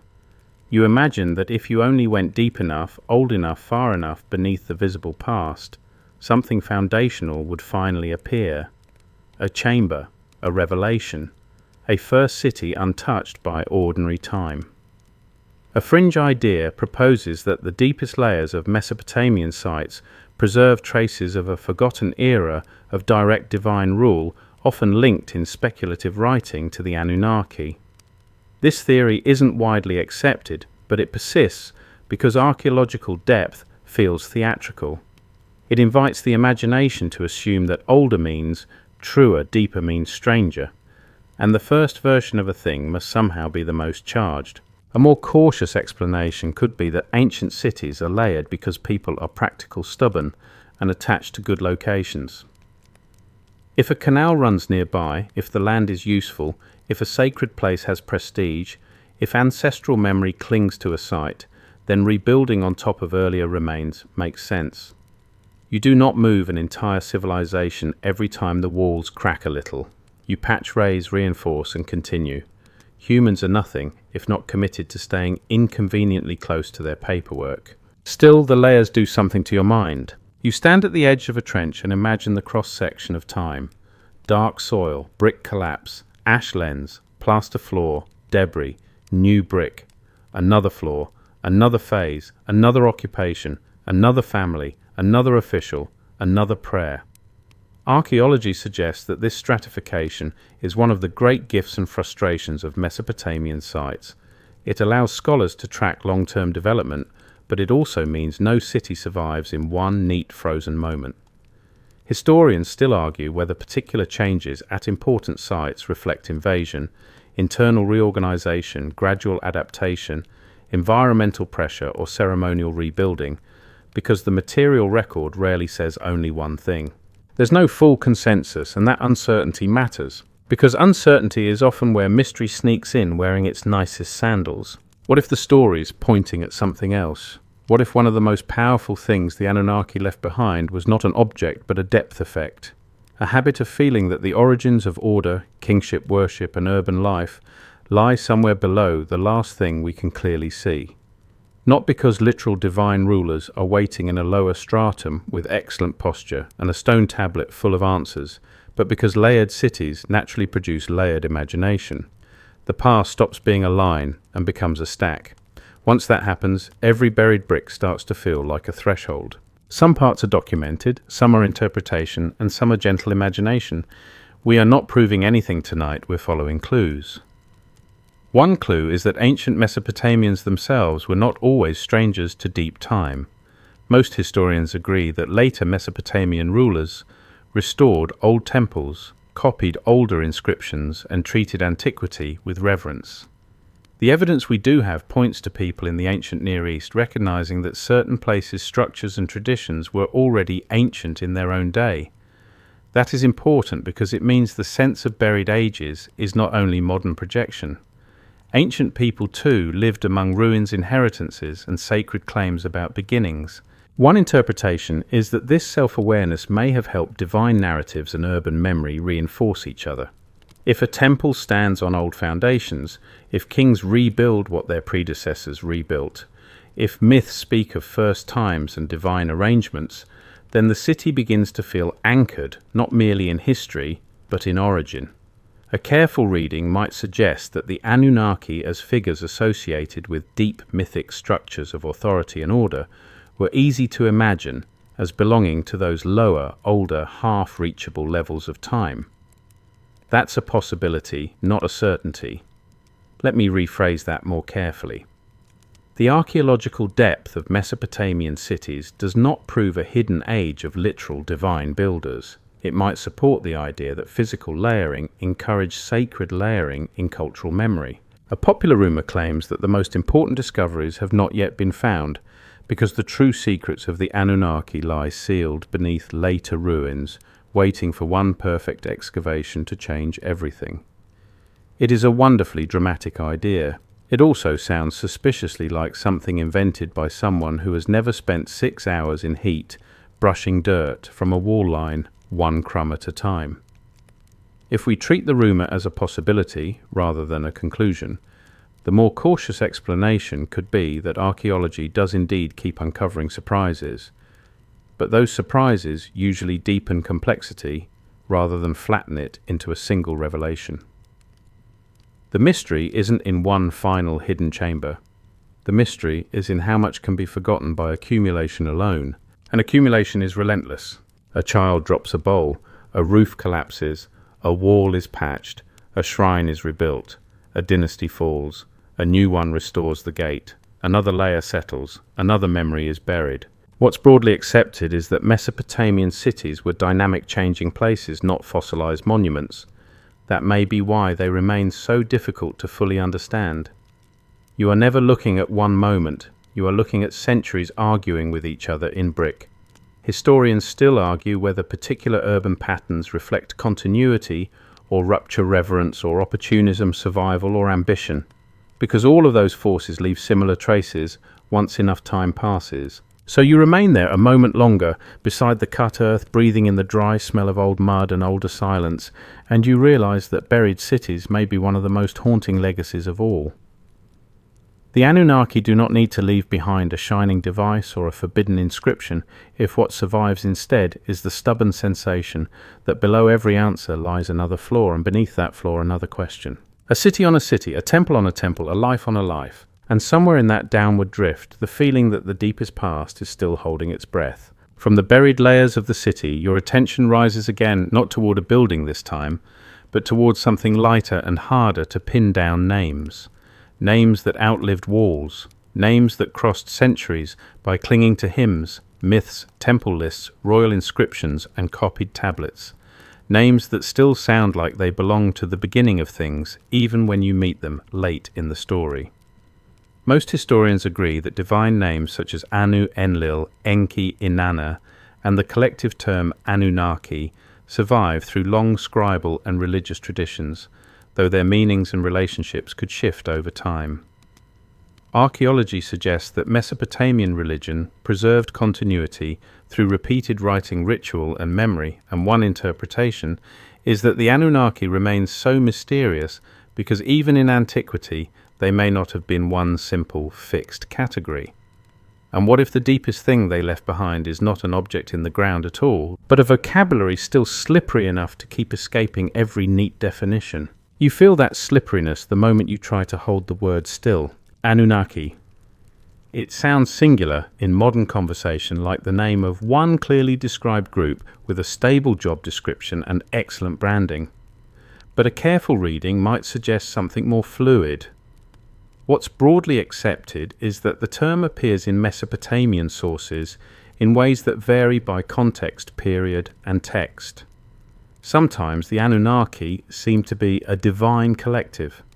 Sometimes their role appears tied to the underworld in later traditions. Sometimes they stand in relation to broader assemblies of gods. Scholars continue to debate how the term should be understood across the full range of evidence, because ancient religious language is not always kind enough to modern readers to remain consistent over 1,000 years. And this matters more than it first seems, because if the name itself shifts, then many of the later certainties built on it start wobbling a little. A fringe idea proposes that the Anunnaki were always one clearly defined class of literal beings, remembered across all Mesopotamian history in essentially the same way. This theory isn't widely accepted, but it remains popular because stable categories are comforting. They make stories easier to tell. They also make mysteries easier to market, which, as ancient scribes and modern content creators both know in their own way, is never a small consideration. But the evidence we do have points to something messier. Divine traditions evolve, titles overlap, functions blur, local contexts matter. What's broadly accepted is not a single frozen meaning, but a long life of usage. One interpretation is that this very instability may be part of the legacy. The Anunnaki were not left behind as a solved concept. They were left behind as a moving target. A more cautious explanation could be that religious vocabularies survive by adapting. If a term remains useful, resonant, prestigious, or sacred, it can shift without disappearing. That does not make it meaningless. It makes it alive within tradition. And living traditions, as you may already suspect from every family recipe and every argument about how grandmother really meant it, rarely stay perfectly uniform. Most historians agree that Mesopotamian scribes played a major role in preserving and transmitting divine names through copied texts, lexical lists, hymns, myths, and ritual material. Archaeology suggests that continuity in ancient religion was not simply a matter of passive memory, it was active work. Someone copied the old line, someone taught the sign, someone recited the name correctly, someone repaired the temple, someone kept the association alive between deity and city, between God and story, between ritual and language. The evidence we do have points to religion here as something maintained by habits of repetition. Names survive because people keep carrying them. Historians still argue whether divine names in Mesopotamia should be read as stable personalities in the modern literary sense, as titles layered over functions, or as nodes in a more fluid sacred system where identities overlap and local traditions reshape emphasis. There's no full consensus, and that uncertainty is not a flaw in the evidence. It may be a clue to how ancient religion actually worked. What if the story is pointing at something else? What if the difficulty of defining the Anunnaki precisely is not because the evidence has failed, but because the category itself was never designed to satisfy modern expectations of clarity? That possibility deserves to linger. You imagine a scribe in a dim tablet room copying a hymn by lamplight. The names appear again. Anu, Enlil, Enki, Inanna. The divine world is not empty, and it is not simple. It is relational, stratified, local, cosmic, political, poetic. Some parts are documented, some are interpretation, and some are gentle imagination. We are not proving anything tonight, we're following clues. One clue is that names in ancient Mesopotamia often do more than identify. They invoke rank association, mythic memory, ritual context, and inherited meaning all at once. That makes them powerful, but it also makes them hard to pin flat against a modern page. A popular rumor claims that the surviving divine names preserve hidden historical identities of advanced beings whose real roles were later disguised by myth. That's a possibility, often repeated because names feel like handles, and once you have a handle, you assume the whole object should come with it. But if the evidence is thin, we'll say so. The mainstream explanation remains stronger. These names belong to a long, complex religious tradition in which gods were remembered, reinterpreted, regionalized, exalted, merged, and invoked in ways that reflect living culture, rather than a single secret biography. A careful reading might suggest that the Anunnaki remain compelling precisely because the word still carries a sense of scale without offering complete certainty. It feels ancient, it feels official, it feels collective. It sounds like something older than your categories and slightly unimpressed by them. One interpretation is that modern fascination feeds on this tonal quality as much as on any specific text. The word opens a door in the imagination before the evidence has even walked into the room. And words do that. They survive the collapse of walls. They cross languages badly but persist. They gather rumours like reeds gather river silt. They become magnets for longing. A fringe idea proposes that the name Anunnaki itself encodes a forgotten truth about human origins or celestial ancestry. This theory isn't widely accepted, though it flourishes wherever ancient language meets modern appetite for revelation. If we treat it as a possibility rather than a conclusion, the more cautious explanation could be that old divine names feel profound because they come from a civilization already standing near the beginning of written memory. The mystery isn't only what the word means. The mystery is how any word survives that long and still keeps a charge. Most historians agree that the continuity of divine names is one of the strongest threads linking later readers to Mesopotamian thought. Yet continuity is not sameness. That distinction may be one of the hardest things to fully understand. The Anunnaki were not preserved for us like insects in amber. They were handed down through use, and use changes things. Historians still argue whether those changes obscure an original concept or reveal that there never was one single original concept to recover in the first place. So you walk on carrying nothing visible from the city but the sound of names in your head, and they seem lighter than brick, lighter than stone, but somehow harder to exhaust. The Anunnaki may not have left behind a perfect definition, and perhaps that is exactly why they remain. A name that shifts can travel. A name that refuses to go quiet can keep haunting the edges of interpretation long after its temples crack and its cities sink into dust. No machine, no final code, just a word that still opens space. And sometimes that is the strangest legacy of all. The names stay with you as you move, but now they begin to thin into something even more elusive: fragments. Broken tablets, missing lines, damaged copies, half-preserved lists. A sentence that survives just long enough to raise a question, and then snaps off at the edge like dry clay under a thumb. If names are slippery, fragments are worse, because fragments invite the imagination to finish what history cannot. Most historians agree that a great deal of Mesopotamian literature survives only in incomplete form, often through damaged tablets, later copies, or scattered pieces from different sites. Archaeology suggests that the written record is both rich and painfully partial, and one interpretation is that modern mystery around the Anunnaki grows as much from what is missing as from what remains. And what if the real puzzle is not hidden knowledge locked away on purpose, but a civilization speaking to us through pages torn by time? You feel that absence immediately. You imagine entering an archive room after its collapse. Shelves long gone, tablets broken by impact, damp heat pressure, and centuries of burial doing their slow work. Some survive whole enough to read. Others survive only as corners, edges, middles, or two lines plus a crack. What's broadly accepted is that this is normal for the ancient world. Preservation is uneven. Archives burn, sink, scatter, and erode. The evidence we do have points to Mesopotamia being incredibly generous compared with many ancient civilizations, because clay, when dried or baked, can endure. But endurance is not completeness. The past survives, yes, though often like a song remembered by someone who only caught the chorus. A careful reading might suggest that this incompleteness is one of the main engines of later Anunnaki speculation.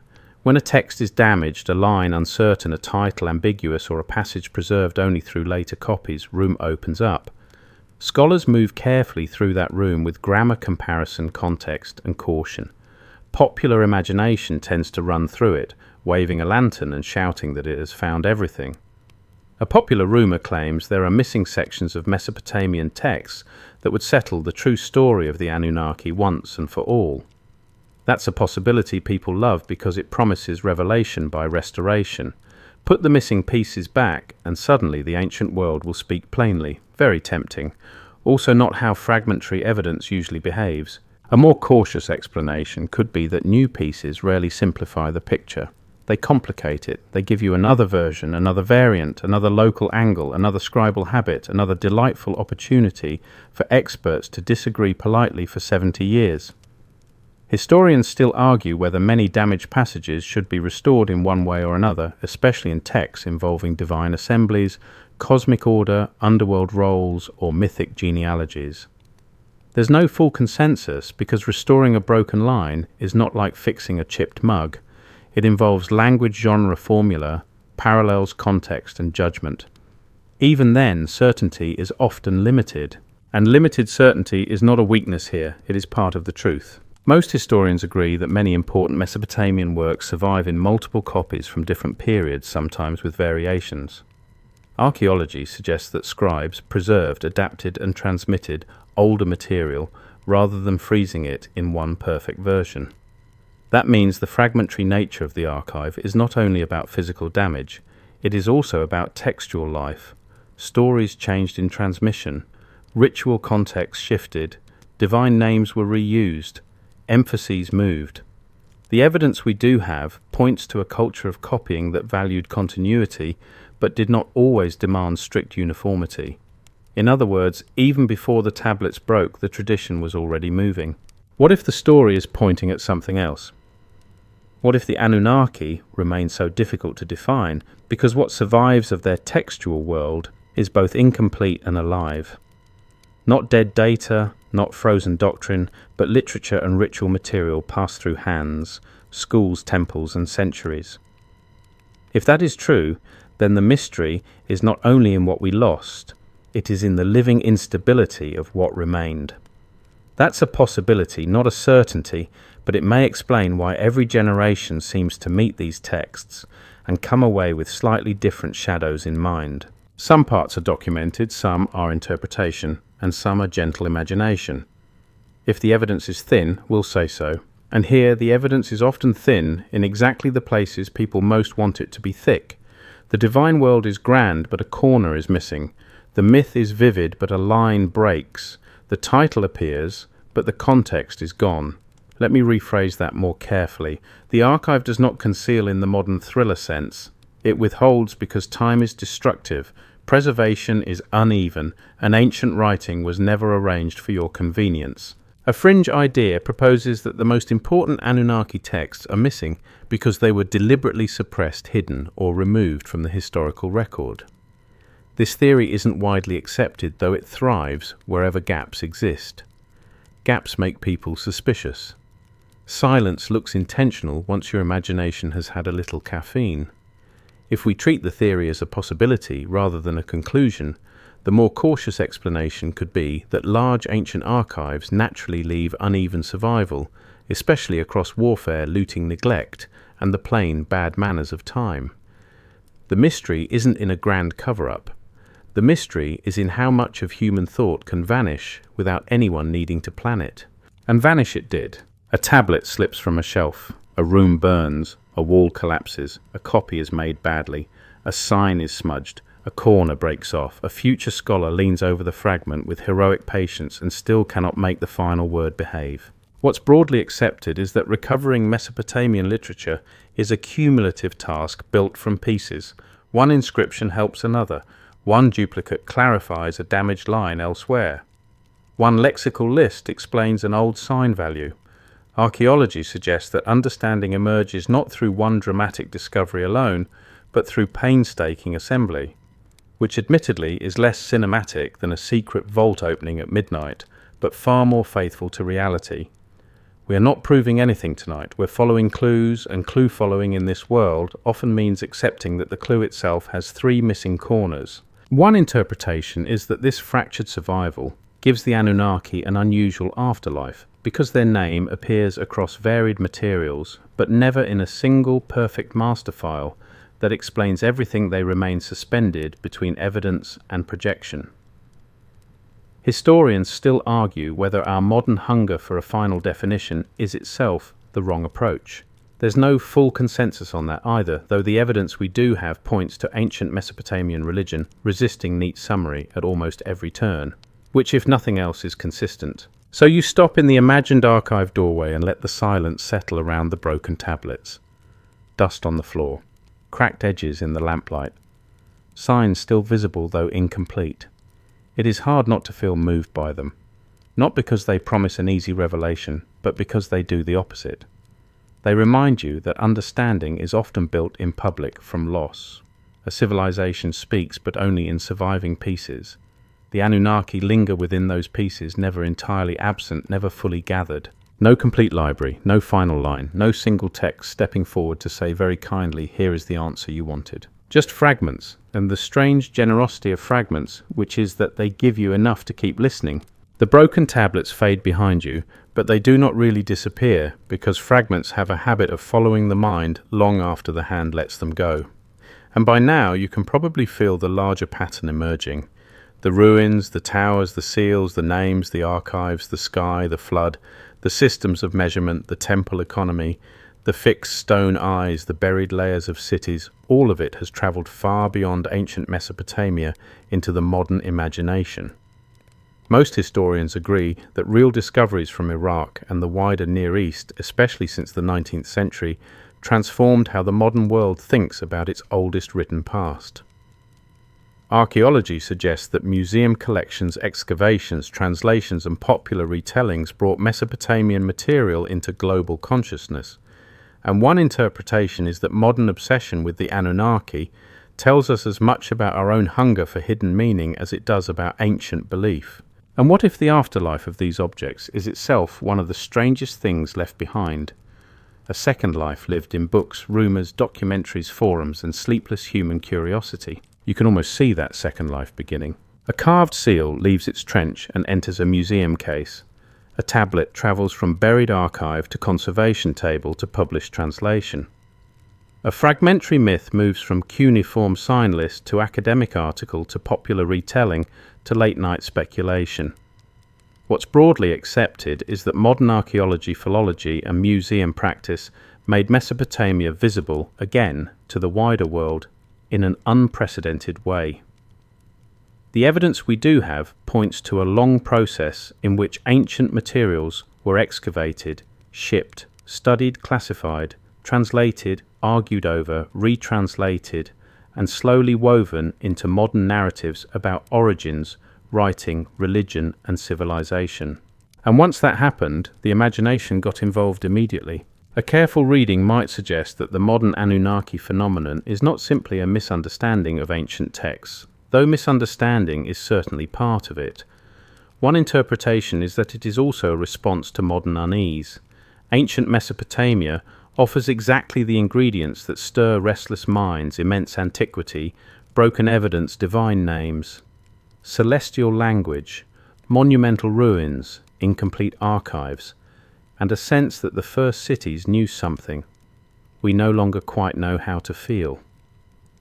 Add to that the modern appetite for alternative history, and suddenly the Anunnaki stop being a complex category within Mesopotamian religion and become a giant projection screen for every question people have about origins, power, technology, and the possibility that humanity arrived in history already half supervised. A popular rumour claims that mainstream scholarship ignores or hides the true significance of Mesopotamian discoveries because the implications about the Anunnaki would be too disruptive. This theory isn't widely accepted, but it remains powerful because it flatters the believer. It turns uncertainty into access. It says, in effect, the fragments are not difficult because history is difficult. They are difficult because you are standing near forbidden knowledge. That is emotionally satisfying in the short term. A more cautious explanation could be that the evidence is simply complicated.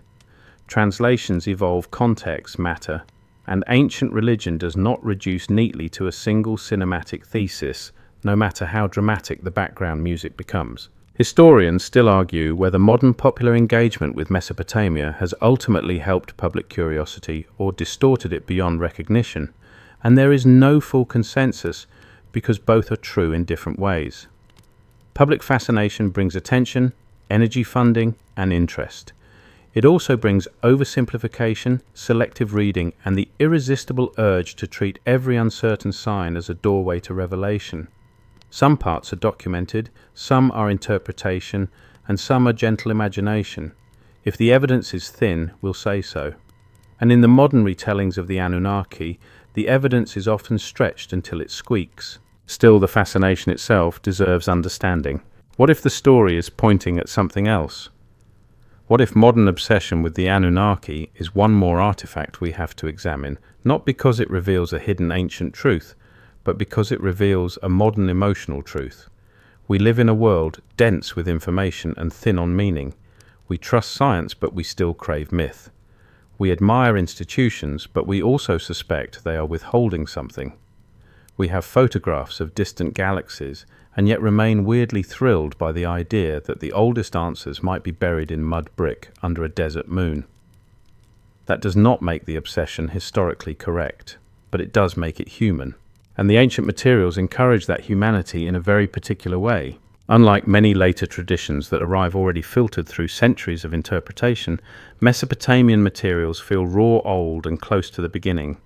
The signs are strange, the gods are many, the cities are ancient enough to seem almost pre-psychological. The divine and administrative coexist without apology. Most historians agree that this very antiquity helps explain the pull. The evidence we do have points to Mesopotamia occupying a special place in modern imagination precisely because it stands near the dawn of writing while still feeling richly unfamiliar. You are close enough to history to touch, but far enough from ordinary assumptions to feel wonder. It is the perfect environment for disciplined scholarship and spectacular overreach. A fringe idea proposes that the very popularity of the Anunnaki in modern culture reflects an unconscious recognition that there is truth in the more speculative theories, something people feel before they can prove it. This theory isn't widely accepted, though it sounds poetic. If we treat it as a possibility rather than a conclusion, the more cautious explanation could be that people are attracted to narratives that make ancient complexity feel personal. If the Anunnaki become powerful beings who shaped humanity, then the distant past is suddenly not distant. It becomes about you, about where you came from, about why the world is ordered the way it is, about whether someone set the terms long before your own life began. That is a seductive frame. It also tells you something important about modern storytelling. We do not just want facts, we want placement. We want the ancient world to look back at us and say, you belong to this pattern somehow. One interpretation is that the Anunnaki endure in popular culture because they offer exactly that. They connect the grand scale of antiquity to intimate human questions. Who made order? Who set labor in motion? Who tied heaven to earth? Who first counted, judged, named, or watched? That is not proof of anything hidden. It is proof that symbols travel well when they attach themselves to longing. We are not proving anything tonight, we're following clues. And one clue is that modern culture has become part of the archaeological afterlife of Mesopotamia. The objects themselves did not stop working when they entered museums or books. They changed function. A seal now inspires theories. A tablet becomes a battlefield of interpretations. A divine name becomes a keyword in the global imagination. The mystery isn't only in the ancient artifact, the mystery is in the modern mind that picks it up and cannot stop asking for more. So you imagine one last strange scene, a cylinder seal in a glass case, a visitor standing before it, their reflection faint on the surface. Behind the case a label with careful wording. Inside the visitor's head a storm of older and newer ideas. Scholarship, wonder, suspicion, awe, rumour, history, projection, all of it alive at once. That may be one of the most enduring things the Anunnaki left behind. Not an answer. A hunger. And like all old hungers, it survives by finding new language every time the world thinks it has finally grown too modern to need one more mystery. And now, after all the towers and tablets, the seals and floodwaters, the star lists and buried streets, the fixed eyes and sacred storehouses, you arrive at the quietest question of all. Not what object lies in the ground. Not what line is missing from a broken text. Not whether some final translation will suddenly pull every thread tight and leave the whole pattern neatly folded on the table. The last question is softer than that. It asks what the Anunnaki really left behind if we speak carefully, sleepily, and with both feet on the solid ground. Most historians agree that ancient Mesopotamia left humanity one of its deepest inheritances, writing urban order, sacred kingship, ritual, memory measurement, sky law, layered myth, and the durable habit of recording the world as if it mattered. Archaeology suggests that what survives is not a single hidden truth, but a network of real remains and unfinished interpretations. And one interpretation is that the Anunnaki endure because they sit where all those strands cross. And what if the final mystery is not what they were, but why they still seem to be standing just beyond the edge of explanation? That possibility deserves patience, because by now, after moving through this ancient landscape, you can feel how easily the mind wants to lunge for one answer, one master key, one great reveal, one dramatic sentence that says the Anunnaki were this, and they left behind that, and now the matter is settled forever. A fringe idea proposes that the real legacy of the Anunnaki is technological, biological, or historical in a direct literal sense, and that the clues have been hiding in plain sight all along. This theory isn't widely accepted, though it remains popular because it offers exactly what uncertainty does not: a clean frame, a strong voice, and the thrill of apparent closure. But if the evidence is thin, we'll say so. And here, across the widest view, the evidence really does ask for care. A more cautious explanation could be that the Anunnaki survived so powerfully because they were never only one thing, even in antiquity. They belonged to myth, ritual, cosmic order, divine hierarchy, scribal memory, and later interpretation all at once. What's broadly accepted is that Mesopotamian religion was rich, layered, and not designed to satisfy modern demands for one perfectly fixed category. The evidence we do have points to a civilization that joined heaven and earth through stories, buildings, offices, offerings, signs, and measurements. In that world, the Anunnaki do not need to leave behind a machine for them to remain haunting. They leave behind association. They leave behind pressure. They leave behind a way of feeling that order came from somewhere above ordinary life and settled itself into cities, institutions, and names.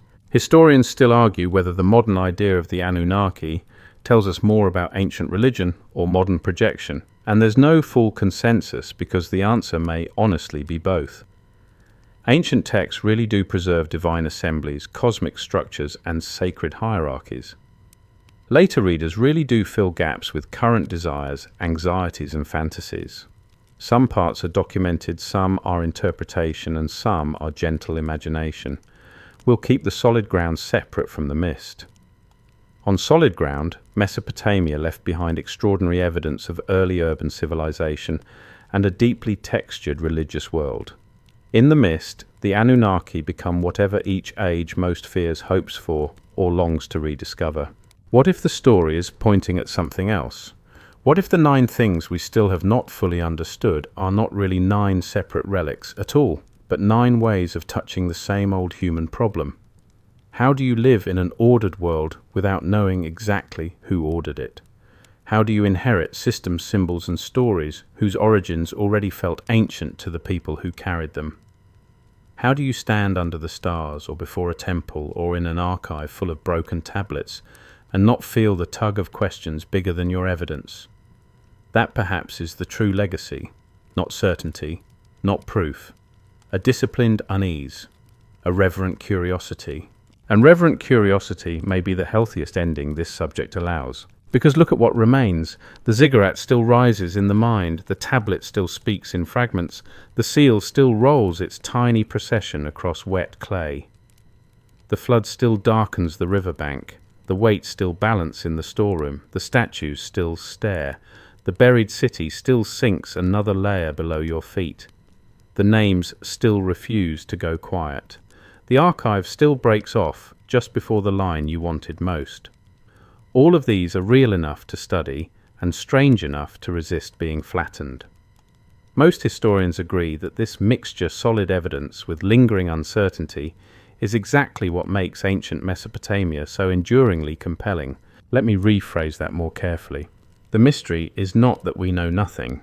The mystery is that we know a great deal and still cannot reduce it to a single clean feeling. This is suggestive, not conclusive.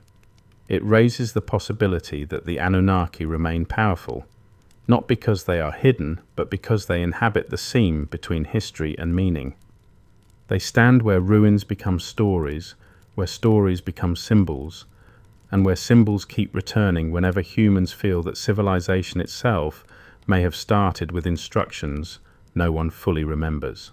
You take one final slow walk through the city in your mind. The night is warm. The dust is fine underfoot. Somewhere a lamp burns in a distant room. Somewhere a scribe bends over clay. Somewhere the temple tower waits against the horizon. Somewhere a dog barks once and then thinks better of it. The city does not give you an answer. It gives you traces. It gives you systems and prayers and names and layers and staring stone eyes and all the rest of its patient remains. We are not proving anything tonight. We're following clues. and perhaps following clues is enough. Now the pace softens. You no longer need to solve the city, you only need to let it settle around you. Let the towers grow quieter, let the clay cool in your hands, let the stars stop asking for interpretation and simply shine. The Anunnaki, whatever they meant in every shifting line and every copied age, can rest now where they have rested for so long, inside myth, inside memory, inside the old architecture of wonder. Some parts are documented, some are interpretation, and some are gentle imagination. That is all right. Not every ancient doorway has to open all the way for the night to feel complete. So you step down from the last mound and leave the ruins to their darkness. The river moves somewhere beyond the reeds. The bricks keep their warmth a little longer. The statues keep watch without complaint.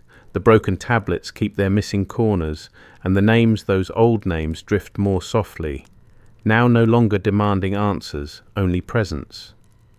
You can let them pass through the mind like distant bells across water. There is comfort in that. A world this old does not need to be conquered by explanation in a single evening. It only asks to be visited with care, to be looked at slowly, to be listened to where the evidence is strong and treated gently where the evidence grows thin. The solid ground and the mist can remain side by side without troubling each other. The city can stay half known. The gods can remain partly veiled. The questions can loosen their grip. And as the air cools and the sky above Mesopotamia stretches wide and silent, you can imagine the whole ancient plain settling into sleep. The temples, the courtyards, the archives, the canals, the names, the stories, all of them fading into one long, low murmur beneath the stars. Nothing solved too sharply, nothing denied too harshly. Just the old world breathing in the dark patient, as earth patient, as clay patient, as memory. And you at last can drift with it.